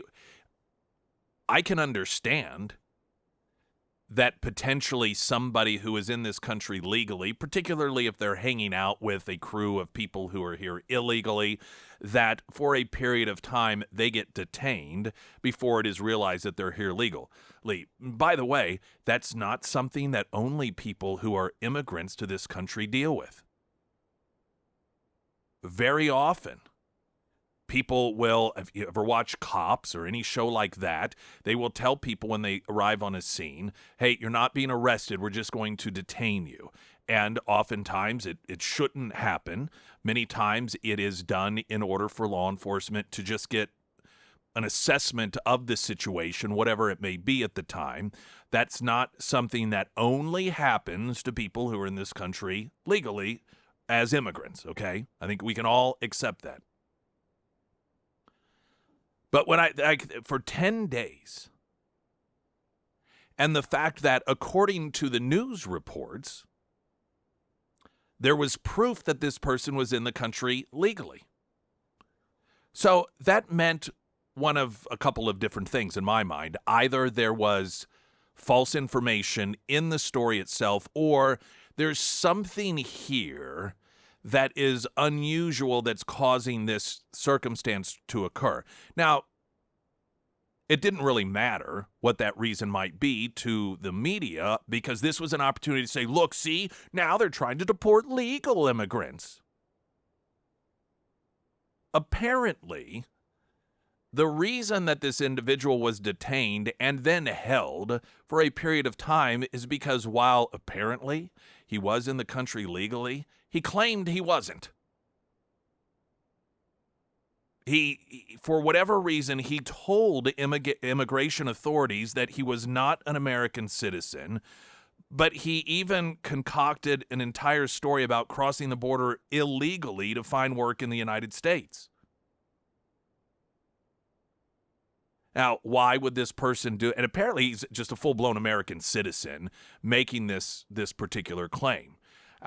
Why would this individual claim that mental problems, who knows, or potentially a setup so that you can get headlines like this? You have somebody who is a left-wing activist falsely claim that they're illegal so that they can then from the jail cell cry, I'm an American citizen and I've been detained as if I were illegal just because of the way I look. So you can understand why it is, then, that this person would have been detained for a period of time if you have paperwork on one hand that people bring in saying, hey, where is family? Here, this is an American citizen, but the guy's saying, no, I'm not. I came here illegally to try to work. Yeah, there's some figuring out to do there. So as usual, the story was half told in order to give a fake impression about what was going on in this country. I wouldn't be surprised if we don't see, and I'm more, or I don't know, maybe this wasn't the case of a setup, if you will, but to see left-wing activists falsely claim that are American citizens, that they are in the country illegally so that they will get detained and that way and maybe even deported, even better. And then they can say, see, look what's happening. The Trump administration is making even American citizens disappear. And that's essentially, as of Friday, what the headlines were trying to convey. But apparently, according to the latest news reports, that's not what was going on. Springfield's Talk 1041. I'm Nick Reed. The latest news update.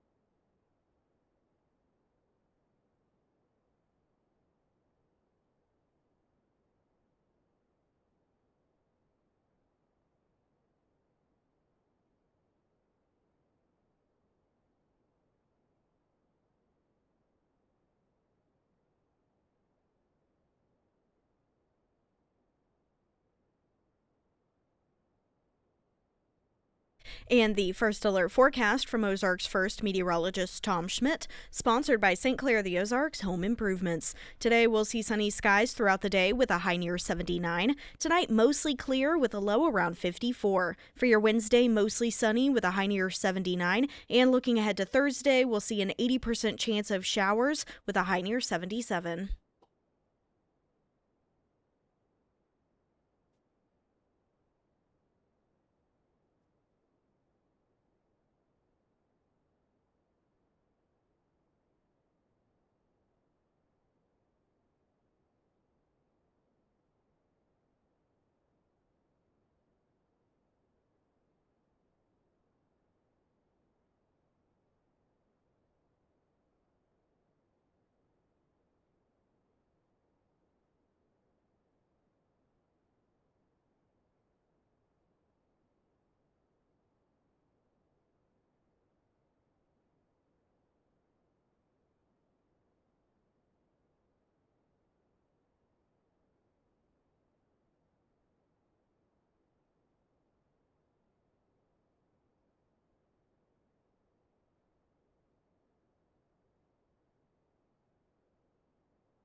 I did not realize until this morning that, according to some people on the left, J.D. Vance killed the Pope.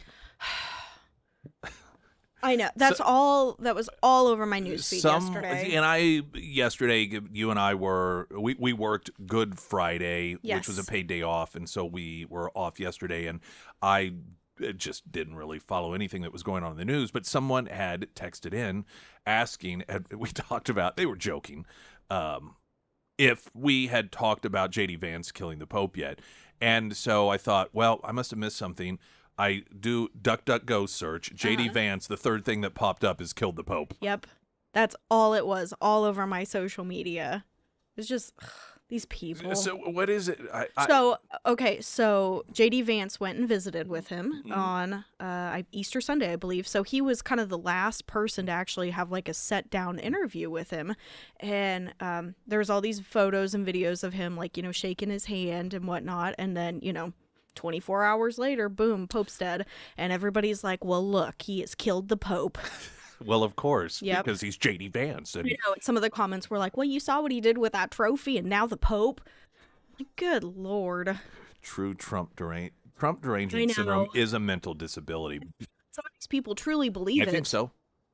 I as difficult as that is to believe, when you begin to accept the reality of how deranged some of these people are, that's the I know we've talked about it, but there are people who really genuinely believe that Trump is going to set up concentration camps for transgender people. Yep. They really, truly believe that because that's what they get told on MSNBC and in their little world that they create, in which, there's two different approaches to creating a safety world and for yourself. And there's some people that get accused of being in denial because they just, everything's fine. Everything's always good and fine.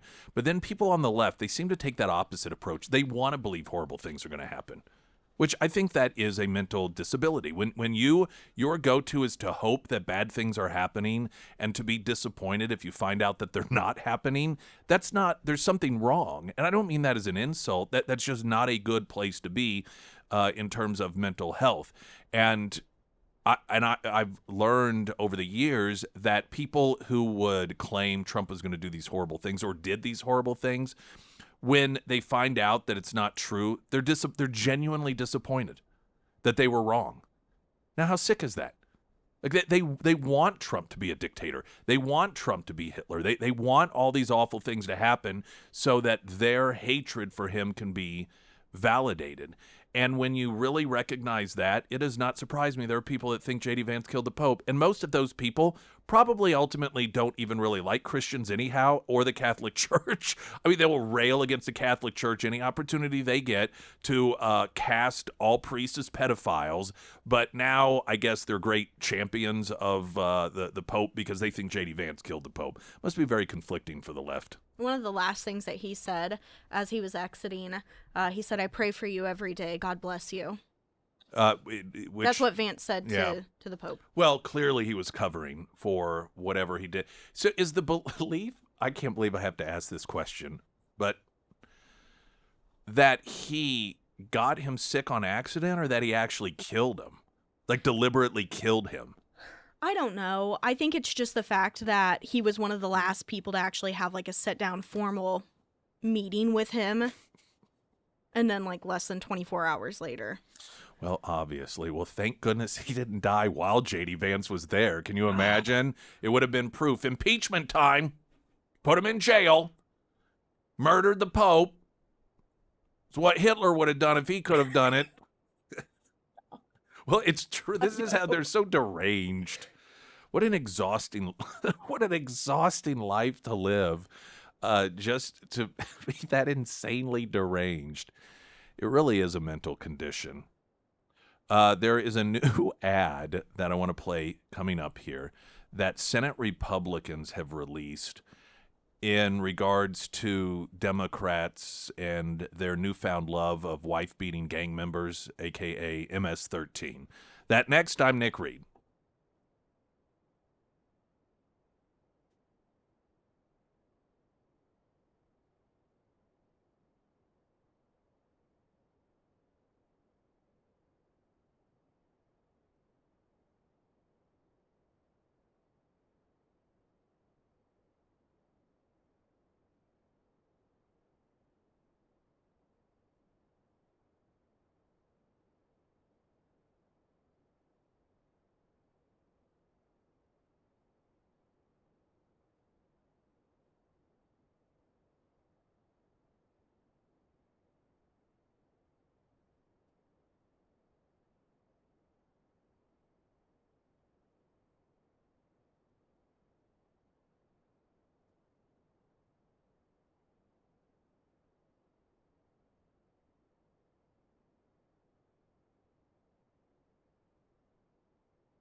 Sarah Myers, everyone. Thank you. The Pyramid Roofing Company, we had quite a few storms roll through the listening area over the weekend, and if you suffered any type of roof damage, whether it be leaks, maybe you're noticing you've got some leaks around the skylight, maybe around the chimney area, maybe you just noticed that your gutters were not keeping up, I want to recommend my friends over at the Pyramid Roofing Company. Now, the Pyramid team, they do emergency tarping services, so if you're out there and you do have leaks and drips and all that good stuff, the Pyramid team, they can come out and take care of that for you. But they also offer free roof inspections, and you're not out anything whenever they come out. They do a very thorough roof inspection at that. They check everything from your vents to your gutters. They even get inside your attic and they check your decking as well.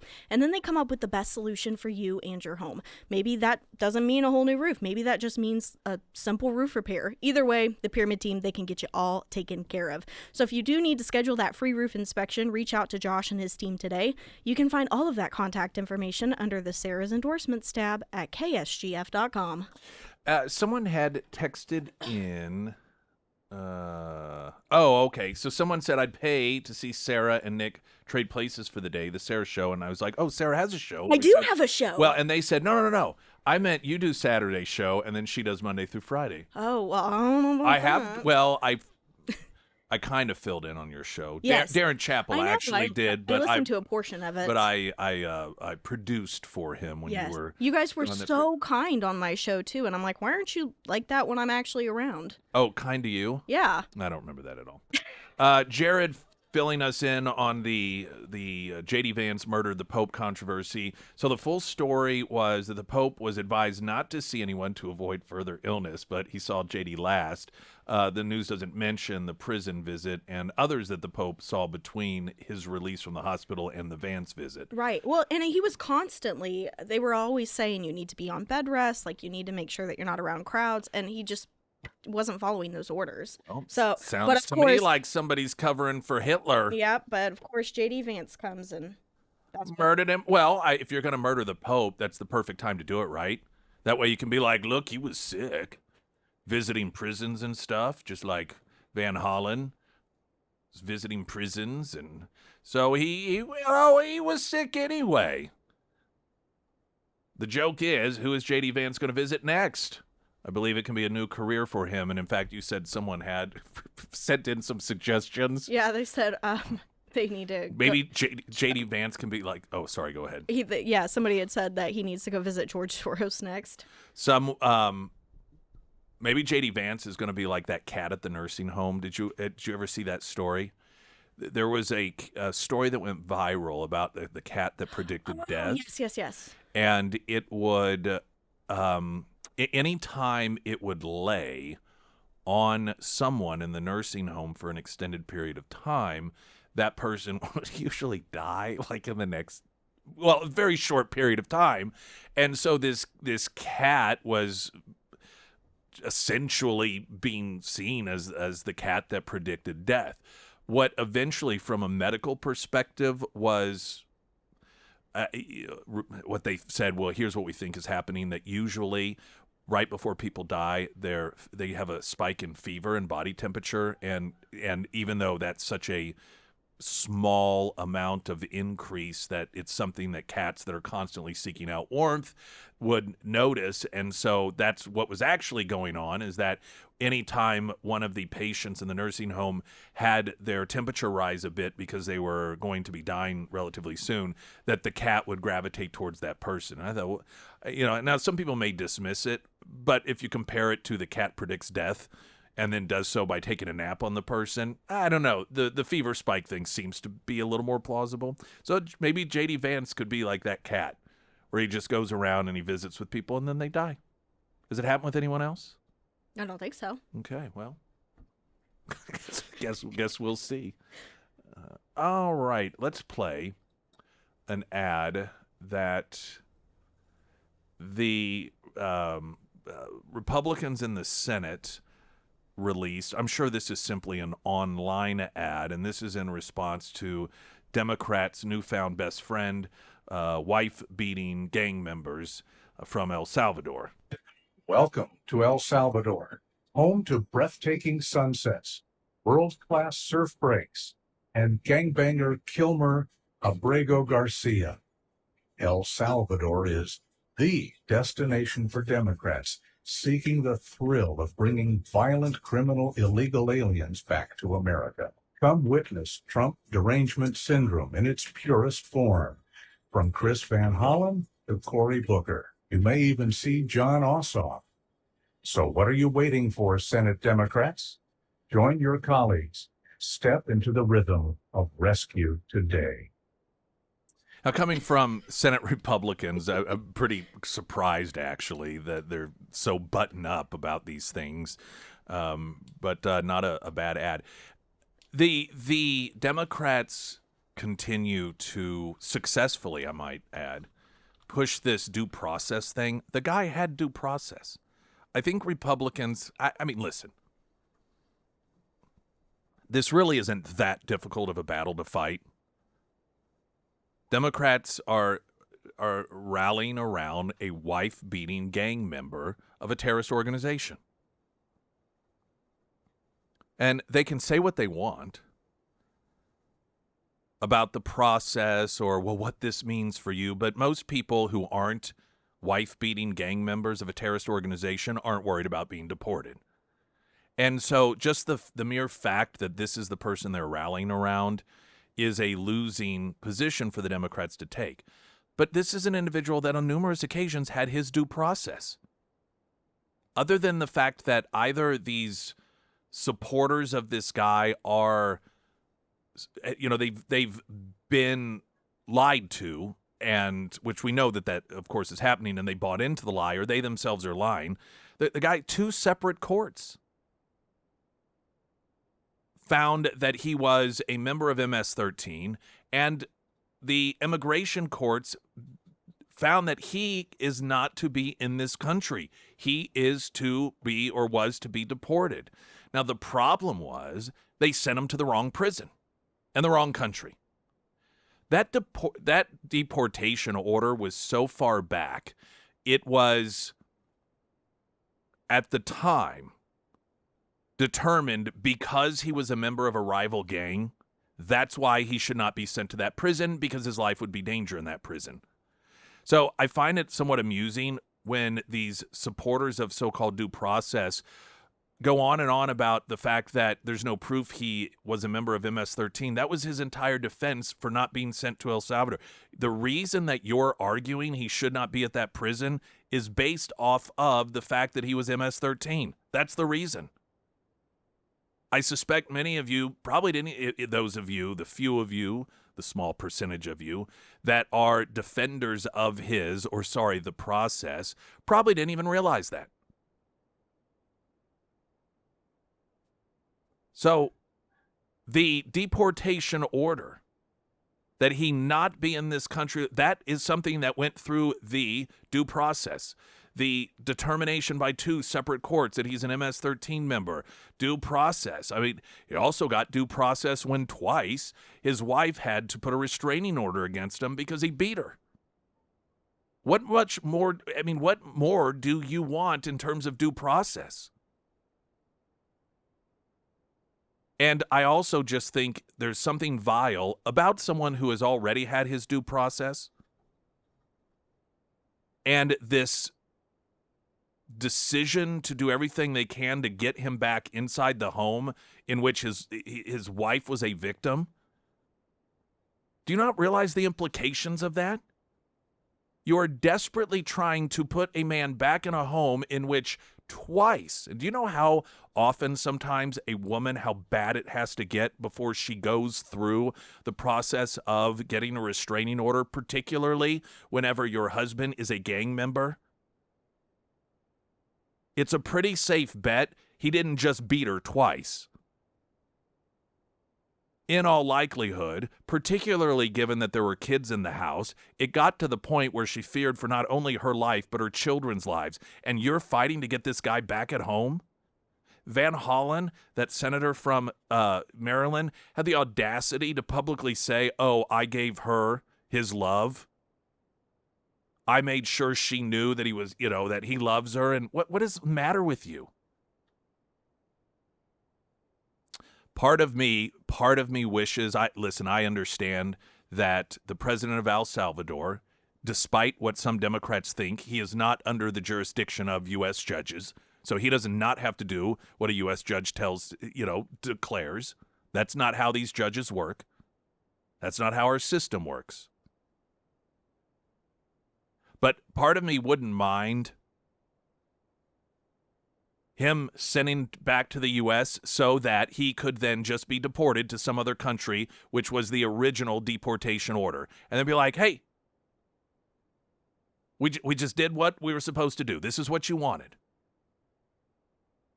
But they didn't want the law followed. They don't want the law followed. They don't want due process followed, because due process, as he had on numerous occasions, dictates that he be sent out of the United States of America to a country that's not El Salvador.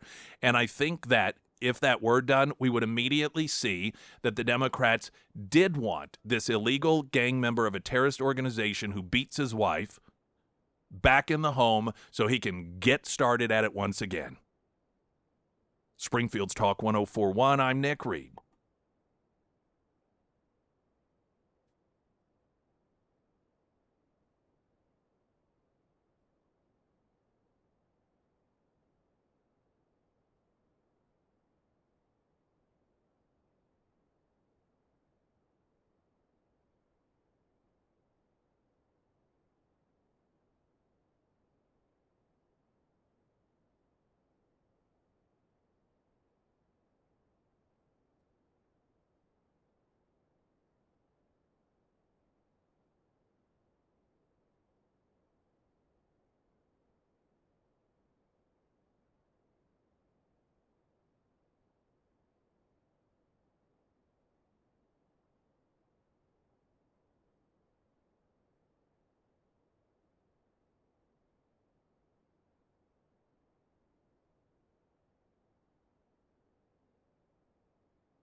Springfield's Talk 1041, your first alert forecast from Ozarks First meteorologist Tom Schmidt, sponsored by Wolfpack Cleaners, your residential and commercial cleaning professionals. Today we'll see sunny skies throughout the day with a high near 79. Tonight mostly clear with a low around 54. For your Wednesday, mostly sunny with a high near 79. And looking ahead to Thursday, we'll see an 80% chance of showers with a high near 77. Senator Chris Van Hollen, Democrat Maryland, sudden trip to El Salvador to try to free deportee Kilmar Abrego Garcia is getting attention of critics who believe the Maryland Democrat may have violated a 1799 law prohibiting unauthorized diplomacy, the Logan Act, named for former Pennsylvania Senator George Logan, stipulates a fine and or imprisonment for Americans corresponding with foreign officials, quote, with intent to influence their measures in relation to any disputes or controversies with the United States or to defeat the measures of the United States. Logan, at the time, had met with French diplomat Charles de Talleyrand after Paris rebuffed President John Adams, and he attempted to entreat him in part via a letter from Vice President Thomas Jefferson to end the Franco-American hostilities of this so-called quasi-war. In that way, several prominent conservatives question whether Van Hollen's actions similarly violated the law. Now, the reason that actually this is an interesting thing to bring up is because this is what Democrats used as an attack point against General Flynn, as he was the incoming national security advisor. Incoming. And as the transition was taking place from the Obama administration to the Trump administration, in order to lay the groundwork for diplomatic relations, you had Flynn contact the Russian ambassador. This is what ultimately led to an FBI probe and eventually tanking his entire career. And we heard the Logan Act, the Logan Act, the Logan Act, the Logan Act. But see, the Logan Act is something that can only be used against Republicans. The Logan Act is something that can only be brought up to criticize someone from the Trump administration, or basically anyone doing anything that the Democrats don't like. If it's brought up against a Democrat, it gets dismissed, it gets ignored, it gets labeled as Donald Trump is trying to be a dictator here, preventing the people of Maryland from having their representation, and all he's trying to do is save this poor wife-beating gang member of a terrorist organization like any good U.S. senator would do, and Donald Trump doesn't like it, so he is trying to imprison him, using the Logan Act, using a century and centuries old law that's so antiquated anyhow. Well, we know it's only antiquated when it gets brought up in the context of a Democrat perhaps violating the Logan Act. Because again, Flynn, I mean, that was like the real first shot at the Trump administration before he had even been sworn in. And it's what they used in order to falsely convince a FISA court to allow spying on the Trump campaign by way of Flynn, or at least an attempt to.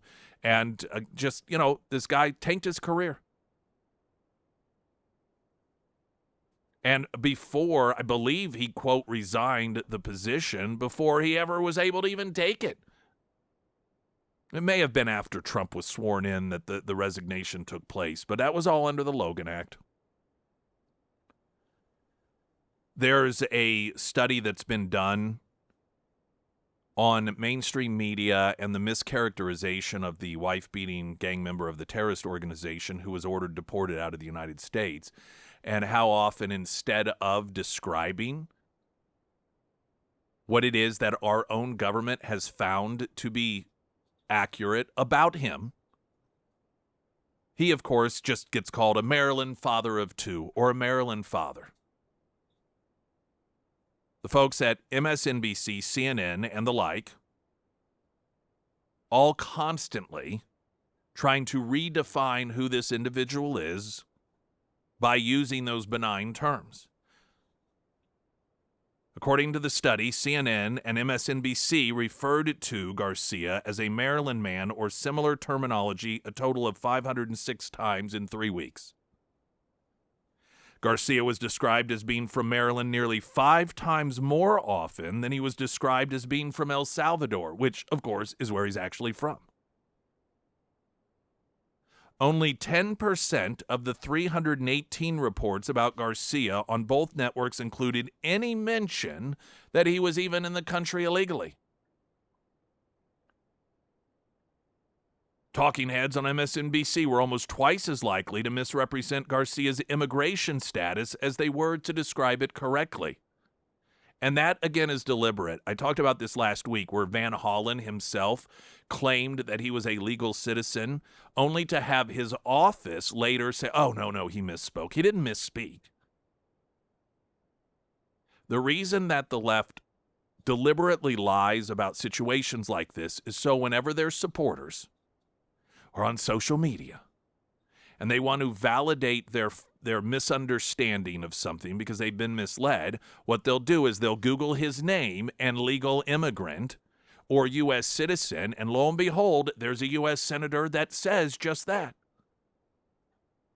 Because those articles don't go away. And if Van Hollen ever gets called out on it, he can say, oh, listen, my office corrected the record. It was just a slip of the tongue. I didn't mean it. It was just one time. So clearly that was just an accident without any real implications. But they know exactly what they're doing. They leave those little stories around because on the internet they last forever.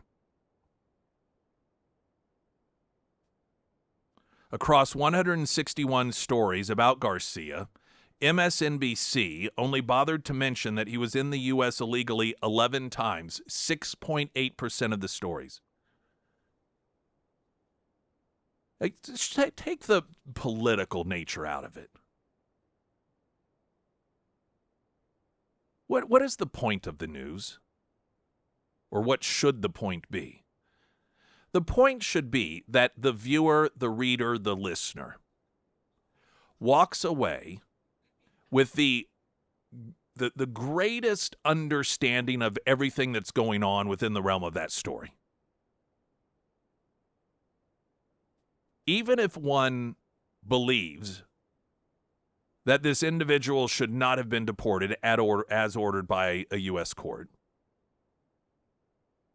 you have to acknowledge that all of this is occurring because he was in the country illegally. That if it were not for that, none of this would occur. It's a pretty important detail regarding this story because it is the entire foundation of this story. Now, obviously, there is a lot of nuance to it, and there are a lot of twists and turns and a lot of different courts. And frankly, a lot of things that even people on the right point out, like him being a wife beater, that don't really have anything to do with the fact that he was ordered to be deported, but it does go to show his character. All in all, the foundation for the entire situation is that he was in the country illegally. To have major news outlets only mention that factor 6.8% of the time, or in 6.8% of the stories, these are not news outlets. Because a person who watches a story about this, though they may come to their own conclusion, should at the very least understand that he was in the country illegally. Furthermore, the fact that he's from El Salvador and not an American citizen was only included in 30% of their reports. Meanwhile, CNN mentioned Garcia's illegal status only 21 times across 157 different segments, 13.4%. And his status as a Salvadorian national featured in only 34% of the reports, which would be 54 times. Both networks together mentioned Garcia's El Salvadorian nationality in just under 1/3 of all reports, 102 times total across 506 segments. In other words, they were nearly 5 times more likely to describe Garcia as being from Maryland than they were to correctly identify his country of origin. This is why you cannot trust the media. They deliberately mislead you. Springfield's Talk 1041, I'm Nick Reed.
Emily Johnson, House Theory Realty, all of your home buying needs, your home selling needs, the connections that she has. I got a connection. What's that? That's synonymous with got the hookup, got an advantage. Well, when you have Emily Johnson helping you sell your home or buy a new home, or perhaps both at the same time, that oftentimes involves an inspection. Of course, it does.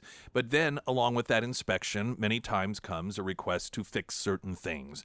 And these may be things that you don't know who is going to be good at lifting that driveway so that those cracks aren't so pronounced, but that's part of the agreement in order for the buyer to go through with the purchase of your home. I mean, yeah, you've heard of these companies, but you have no idea what's even a reasonable cost that would be and whether you're being ripped off or not. But that's where Emily Johnson comes in as a bonus, because she has those connections. She works with these people, and she can help arrange all of that. And you know that these are folks that you're going to be able to trust because she trusts them and you trust her, as I do, for all of your home buying needs, selling needs. Emily Johnson, House Theory Realty. Boom. Simple as that. A Democrat judge in New Mexico resigned from his bench last month after immigration agents arrested an alleged Tren de Aragua gang member living in his home. How shocking is that? It's just shocking. The illegal alien terrorist entered the U.S. in Eagle Pass, Texas, before being released on an immigration parole due to overcrowding. He eventually moved to New Mexico. Federal prosecutors in the District of New Mexico allege that 23-year-old Christian Ortega Lopez was illegally in possession of a firearm and has ties to the hyper-violent Venezuelan gang Tren de Aragua. Earlier this year, the U.S. State Department declared the gang to be a foreign terrorist organization. Police arrested Ortega Lopez while executing a search warrant on February 28th at the home of Ana County, New Mexico Magistrate Judge Joel Cano and his wife Nancy, the Albuquerque Journal reported this week. The report follows a detention hearing where prosecutors claim the illegal alien is a flight risk and an alleged member of the terrorist organization. Cano, a former police officer, allowed Ortega Lopez to file a request for immigration relief using the judge's residential address.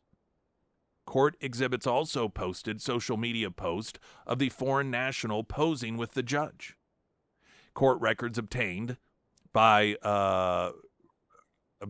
revealed that Ortega Lopez, a Venezuelan national, entered the U.S. illegally during the peak of the Biden border crisis, December of 2023. Social media posts obtained by the U.S. Attorney's Office for the District of New Mexico showed Ortega Lopez and other illegal aliens at a shooting range. They appeared to be in possession of multiple firearms and a large quantity of handgun and rifle ammunitions. In one image, the man is holding an AR-15 style rifle in one hand and a semi-automatic pistol in the other. Now, see, if he was wearing a MAGA hat, if this were somebody that was just a year ago eluding capture because he was at the Capitol on January 6th, and there were all sorts of his own social media postings showing him with what we're told are military-style weapons, and it turns out that he was living at a conservative Republican judge's home. Can you imagine? Can you imagine the mileage that the left would get out of this? I suspect for many of you, this is the first time you're ever hearing about it. Sure, it gets into the Albuquerque Journal because it's local news there, and you'll have some conservative outlets pick it up, but you sure aren't going to hear about this from the mainstream media. The photo and videos show Ortega Lopez proudly displaying the Tren de Aragua gang tattoos, which now, we're told by the left, doesn't actually mean you're in the gang, because gangs love it when people misrepresent their membership. That's a real big thing. They just feel as it's a great recruitment tool, and anyone who has ever worn the colors of a gang that they're not a member, or the jacket or the insignia, or they get gang tattoos in which they're not actually a member, they get treated so kindly by said gang. Investigators found additional firearms in a neighboring home owned by Nancy Cano's daughter. Ortega Lopez was seen in possession of several of those firearms. Investigators report that the Venezuelan national moved to El Paso after being released by Border Patrol agents during the Biden years. There, he roomed with 5 other people, court documents stated. While living there, Ortega Lopez met Nancy Cano and began doing construction and handyman jobs. Cano extended an offer for the illegal alien to live behind her home. Other images from Ortega Lopez's cell phone obtained by Breitbart show graphic images of multiple decapitated, mutilated bodies. Well, now let's not judge him. The only thing we're missing here is whether or not he has any kids. It would really be nice to know if this New Mexico man had a family. Springfield's Talk 1041, I'm Nick Reed.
Someone had what that question come across on social media, or Yeah, so somebody had basically asked the question of why are these Democrats doing this? Why are they just, holding this guy up to these such high standards?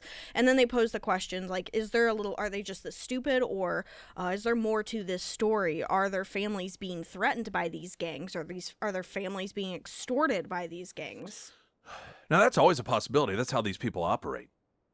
This is largely what they do. It's how they obtain power and essentially control entire cities in so many other countries. It's one of the reasons that Bukele, the president of El Salvador, has become so popular, because he did what so many South American countries have been unable to do, and got rid of that problem. And part of it is that they do use threats and intimidation in order to get powerful people to defend them, to look the other way, to comply. I think probably on a larger scale, it's this trend that we've seen with Democrats. Whatever Trump does, they take the opposite position. This isn't the only 80-20 issue, or that, in fact, this is why the term 80-20 issue has become used with increasing frequency, because there are a number of issues in which 80% of Americans fall on one side, and Democrats just refuse to do anything other than take the other side. sex change operations for little kids, pornographic material in elementary schools, forcing girls to shower with boys and compete against them. I mean, these are absurd things that nobody believed once upon a time, but once they realized that Donald Trump was against that stuff, they have taken the opposite position. And so I think a lot of it was because they found, and the administration admitted, oh, we sent him to the wrong jail. That was our mistake. And so they're like, we got him. And they just are doubling down on that one thing. And so I think that's the driving force behind a lot of it. But I definitely wouldn't dismiss the idea of threats and intimidation being part of this equation as well. Glenn Beck's coming up next. Talk with you tomorrow. I'm Nick Reed.